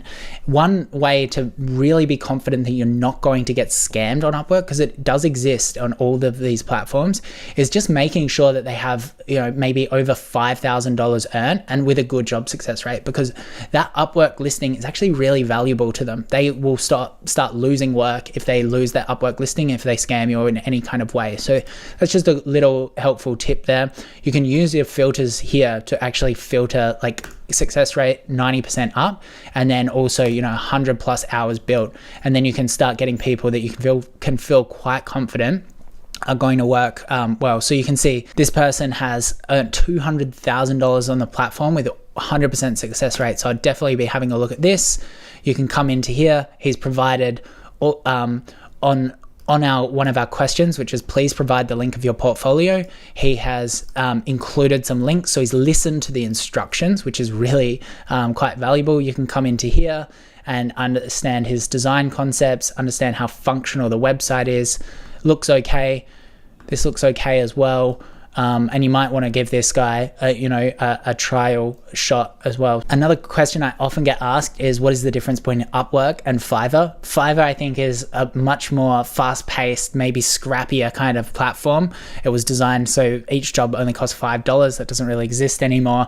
Whereas Upwork's maybe more of a sustainable process with a bit of higher caliber of talent as well. But if I needed to get something quick set up, like my Google Analytics or Google Tag Manager or something technical, I'd probably just go to Fiverr and post a quick job there. But you can do Upwork as well. It's just pick one platform, I think. So the next hiring method that I really like is just going onto Twitter. So we can come onto Twitter and you can first just start following people in the industry that you're looking for. So there's a ton. You can even come to my profile if you want, and you can just find a lot of people that have the task at hand in their name or their bio. So if I wanted to find a landing page or a website developer, I could just go right in landing pages and just come to these people, and you can see just the caliber of this work has instantly lifted compared to the portfolios that we've just seen on Upwork. These people are going to be charging a lot more than the Upwork people, but as I said, you're trading off price for effectiveness. So if you're a little bit more competent and know what you're doing, come to Twitter, write in the person and just do a cold outreach. How much does it cost to build a wireframe of a website? And again, they'll give you an approximate hours. You can provide them all the same brief and they'll absolutely nail it. So a few things on Twitter. There are still a lot of pretenders, of course, like people that are claiming that they built the Udemy page, which they didn't, but that's for you to kind of vet them yourself, ask them the right questions, ask them how long it's going to take them to deliver, and you should be able to find some great people that way. Then the final one is LinkedIn. So coming into LinkedIn, it's more of a formal recruitment process. This, I think, works really, really well for hiring people in Australia, in the United States as well. So you've got two options with LinkedIn. You can post a job and then you can pay to boost that job to people. So you might be paying $10, $20, $30 a day. Again, you need to make a really formal job post and you'll get resumes coming in. So people will submit their resumes, you can review them, and it's generally hiring more full-time workers. Alternatively, what you can do is you can go into LinkedIn Recruiter. So I think there's a free trial and it's just up here on the right, and you can actually set it up so you can look at other businesses and where people are doing the similar role at other businesses, and you can actually just message them directly on LinkedIn. Hey, would you like to do some short part-time work and build a website through this?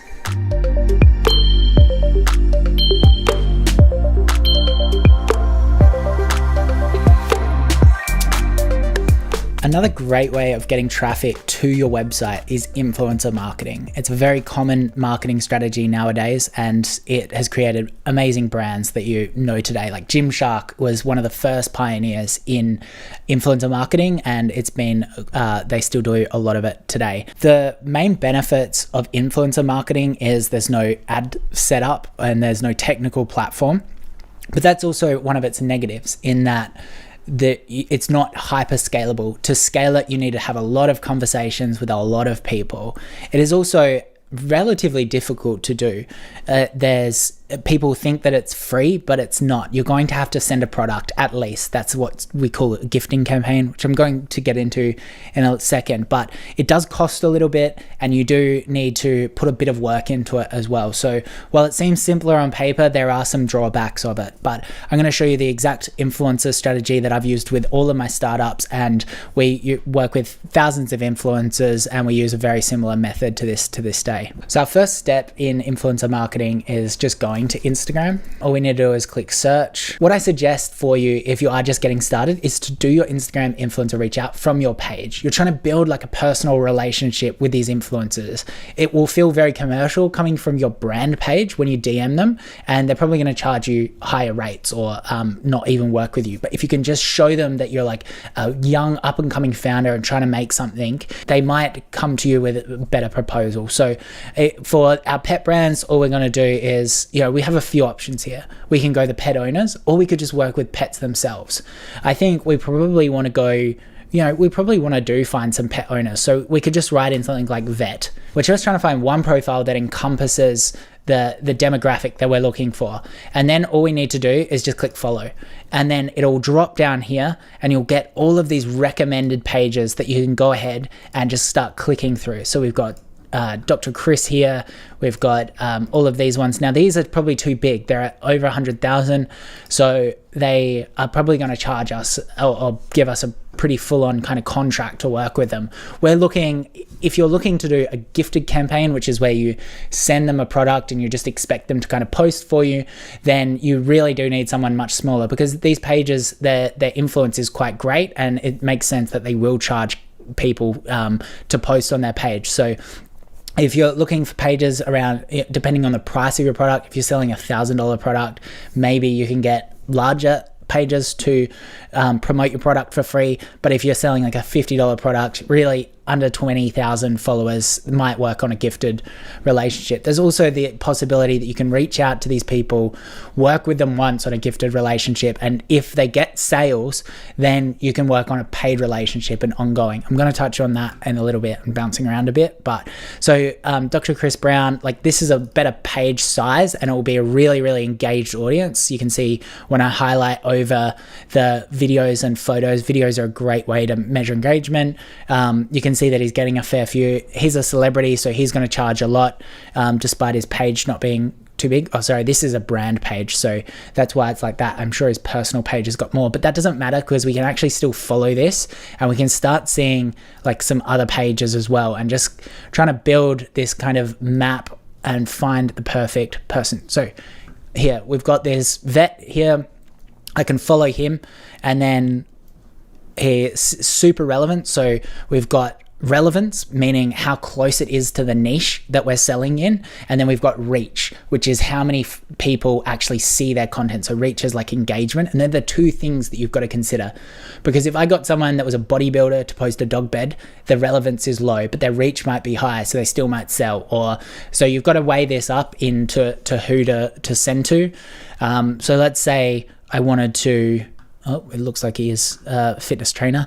So let's say you can see that we've got like a lot of vets down here now, and we can just open all of these up. I'm just holding control and just clicking to open it in a new tab. And you can see these pages here. So this is getting smaller and smaller, 16,000 followers, which is probably more in our range. And we can also, they might be willing to post on a gifted basis. So to outreach this person, all I'd do is message. So all I would say is, hi Samantha, I have started a new business, and I would tag my page. So it would be like Dogvia, the Instagram page. Now this is really important because you want to have a really pretty Instagram feed. That is the best way to describe it. It needs to look really appealing because they're going to click on that Instagram page, go check it out and see if you're an established brand. They don't want to promote anything that looks really tacky. And that's what a lot of dropshippers get wrong, is influencers don't want to post a random little shower nozzle that does something. It just doesn't make any sense. So you want to make sure sure your page looks nice and it has some educational content, because Instagram is more of a discovery, educational process for these customers. So, but anyway, you would do, hi Samantha, I've started a new business, dogvia.co. Started a new business called Dogvia.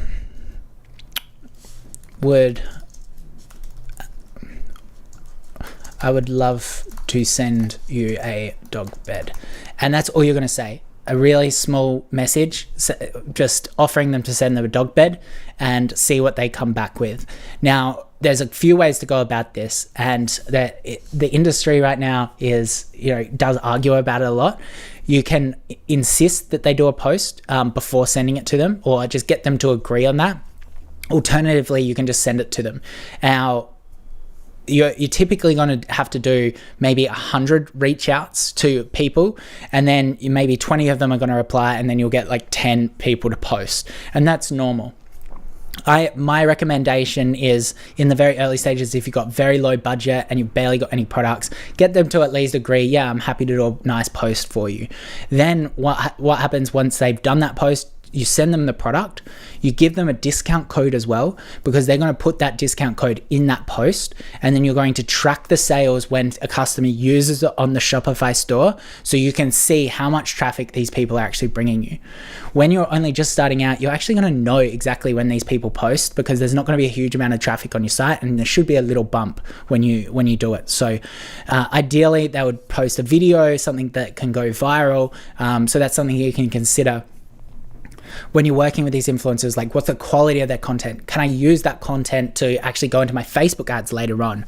So that's the influencer framework: reaching out to people, reaching out to volume, working with them on an ongoing basis if they get sales, being willing to pay someone, especially if they are bringing in sales, because you can just keep re-collaborating with the people that have a lot of influence. One of the tip that I do have is working with influencers that just haven't done much promotion before, because their followers are just going to be so emotionally connected with the audience, because they're not promoting anything. They've got a personable touch, and generally they convert really well. And then also try a couple of different niches. I'm trying vets now. Maybe I will try pet pages. I'll go to golden retriever pages, and I'll promote through them as well and see what works. One common term that gets thrown around in influencer marketing and dropshipping is called whitelisting or dark posting. This is where I'd get this vet to actually promote, I would connect her Instagram and her Facebook page to my ads manager, which allows me to promote ads through her page. This is another form of really native advertising to the feed, because they're going to see a vet is saying this, and you can actually scale accordingly through that. That is relatively advanced, and I think you should just start with your own ad account first and then doing a little bit of influencer marketing. A common question that I get around influencer marketing is, how much should I pay an influencer? Now, if you're not experienced in influencer marketing and you don't have any sales for your website and you're only just getting started, you haven't even got product channel fit, I don't recommend that you should be paying influencers. It's very, very hard to know the value that these influencers are going to bring. And I think that you're better off gifting and learning with the smaller influencers and managing those relationships accordingly. Eventually, influencers can charge $100 to a post, all the way up to, $1 million a post. So it does really cost a lot of money, but you need all of these supporting structures, because influencer can be very top of funnel, like driving a bit of awareness. People learn about your brand, they click on your Instagram profile, they'll learn a little bit, and then eventually your Facebook ads start targeting them, and your email marketing starts, they subscribe to your email, and then they go through the email flows that we've set up. So you need all of those supporting channels to make sure that Instagram influencers can be profitable. Another common question I get is, what are the best types of influencers? Instagram influencers, in my opinion, is the most saturated, meaning everyone is doing what I just showed you. Now, that is not a good thing. I think that there's a chance to go viral more so on TikTok nowadays. So TikTok influencers can get a lot more impressions because it's that format of content. So I think that they're better because you get one viral TikTok and it will, you can make $10,000 from that. Then my favorite influencers is YouTube influencers, because they have such a strong emotional connection to their audience. The problem is the scale. There's not heaps of them. So getting, YouTube influencers to do reviews on your products is going to be really influential, but they are quite hard to get on board, especially if you don't have a great product.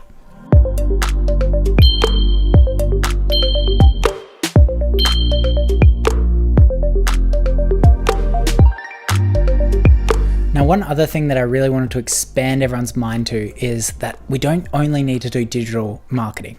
We can also sell our products through stores. So this is typically called wholesale or retail. While this may be difficult for really saturated old dropshipping products, if you've created a really nice brand, there is a good chance that retail stores are going to stock you. There's two methods that you can do here. So the first one is using something like Fair, which we've just signed up for. They do take quite a high fee for your clients, but you can get bulk orders of 10, 20, 100 of your units, and then they'll get sold through little boutique stores. So you can browse the collection. If you're selling something like in homewares, this could be a great solution for your product. The other thing that you can do is work with an agency that does a lot of retail and wholesale transactions. So they have connections with all of the buying teams, and you can put together a deck, like a presentation. This is our product. This is why we're awesome. This is our reviews. And this is all of our pricing, our wholesale pricing. And you can ship the products to these major retailers. It's great to get thinking about this because you can make sure that your packaging is suitable for retail and wholesale. And eventually when your brand gets really big, you can get into the big Costco's or the Walmarts that place $10,000 to $300,000 orders at once. So definitely start thinking about it, and you can test Fair, or you can even go door knocking. You can go to some of these smaller retailers and see if you can sell it in bulk. Just have all of your pricing set up, know your exact gross margin. They're going to want to charge a markup as well, so you can charge 10-20% of your costs, your landed costs, on top of that, and then they'll make an extra little bit of money as well. So you will need to put like a little contract together, little wholesale relationship contract together if you're just working with someone that you went door knocking for, but any half decent lawyer, or you could probably download a template for that. Now, if you're not going to use something like Fair, or you can use an agency that specializes in wholesale. These people have good relationships with the sales managers and the purchasing managers for these larger retailers. But if you don't want to do that, you can actually just come into LinkedIn and you can go to someone like Target. You can just write in Target and come into that and come into the organization. And then you can come into people,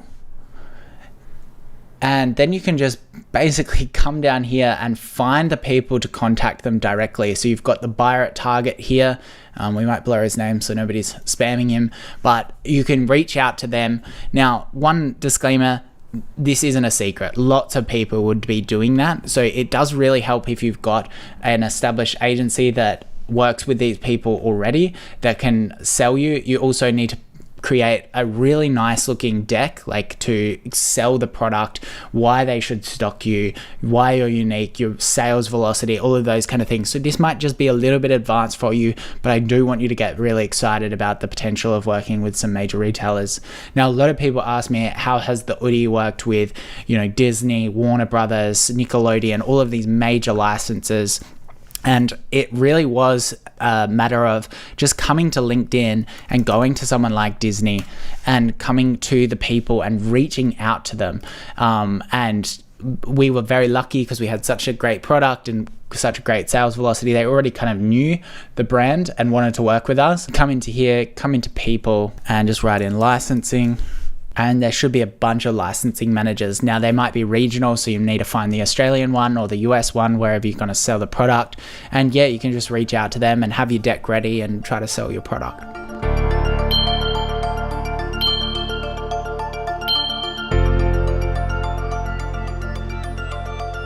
So the other thing I wanted to cover today is customer service. Now, customer service is one of the most important parts of creating a long-term business.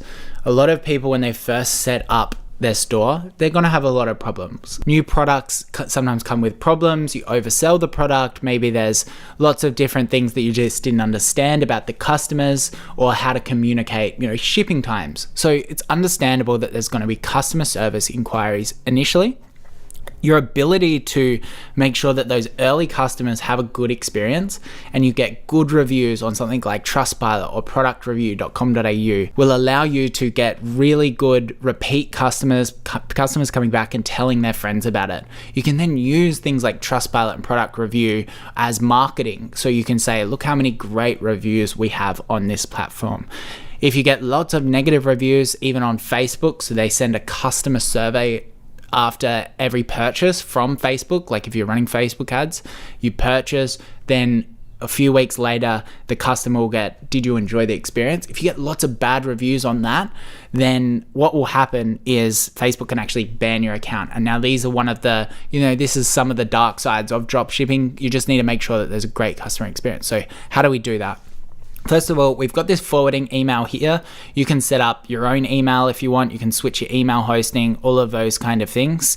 But if you're just starting out, you don't need a tool, okay? It is absolutely free to run this, and you can just manage the emails coming through and just reply to them as they come. But if you're starting to do if you're maybe getting 10 emails a day, it's really, maybe even a bit less, 5 emails a day, it's really important that you start to get organized, because everyone knows how it is when lots of emails are coming through. You can miss them and it can get really confusing, and it's also hard to find customers' orders, and it just gets really, really messy. So this is when you would use a tool, and I'm going to show you to use the tool. Gorgeous, this is the one that we use. There's a few out there. There's also Zendesk, which is a really large one, but it's a bit harder to use in my opinion. Gorgeous is great. I'll add an affiliate link down in the description below for you. You can just click add app and this will sync up with Shopify. We can create an account. Now we've got Gorgeous here. So we've connected Shopify. We need to connect our email, and we can also set up live chat through Shopify as well, which is a great customer experience for some people. Just make sure if you're setting up live chat that someone is actually manning it. Otherwise, you should just set up email. So all we need to do is verify our email, which we'll do now. Just click the verification, and this is now successful. So I'm going to show you exactly how Gorgeous works. You can come into this email. This is called a ticket. So we can come into here, we can reply to them via Gorgeous, and that will go straight to their email. Now, what's awesome over here, you can see this Shopify integration. We can see their total money spent and just all of their shipping details. We can then create automation. So let's say we wanted to create a macro, which is, there's great examples here. Let's say they wanted to change or cancel their order, but it's already been shipped. We can just click that and it'll populate all his data. So we've got his first name. It can also pull from tracking numbers and kind of all of those amazing things. So there's some great macros in here, and it can even pull that order number, as you can see there. So Gorgeous is a very robust tool that's going to speed you up. So even if you're doing your customer service yourself and don't have any agents, it's just going to make it a lot quicker for you and a lot more organized. So there you have it. That's a complete setup, everything you need to know about Shopify. Obviously, it went very shallow into all of the knowledge that you needed. So if you pick a channel such as like Instagram influencers, you're gonna have to go and research more. But I hope this has given you a broad enough understanding. It's really important to kind of just focus on getting those first sales. Don't compare yourself to like absolutely enormous brands and what they're doing. Just stay relentlessly focused on one channel. Pick that and just get your first sale, because you'll get very addicted to the process. Then the other thing I will reference, I have done videos where I say dropshipping is a scam. This is obviously somewhat of clickbait, but at the same time, I do believe that dropshipping should only be used to get those first initial sales. And then you should be building a brand that is relying on customer service, unique products, using a 3PL to reduce delivery time, and just kind of, going into wholesale, all of those great things that is really, really adding value to the world. Whereas dropshipping is just for learning, just for beginners, which we covered today. So don't forget to like and subscribe. If you want to join a mentorship, use any of our affiliate links. I do appreciate it. We'll keep making videos and keep helping you out. Thanks.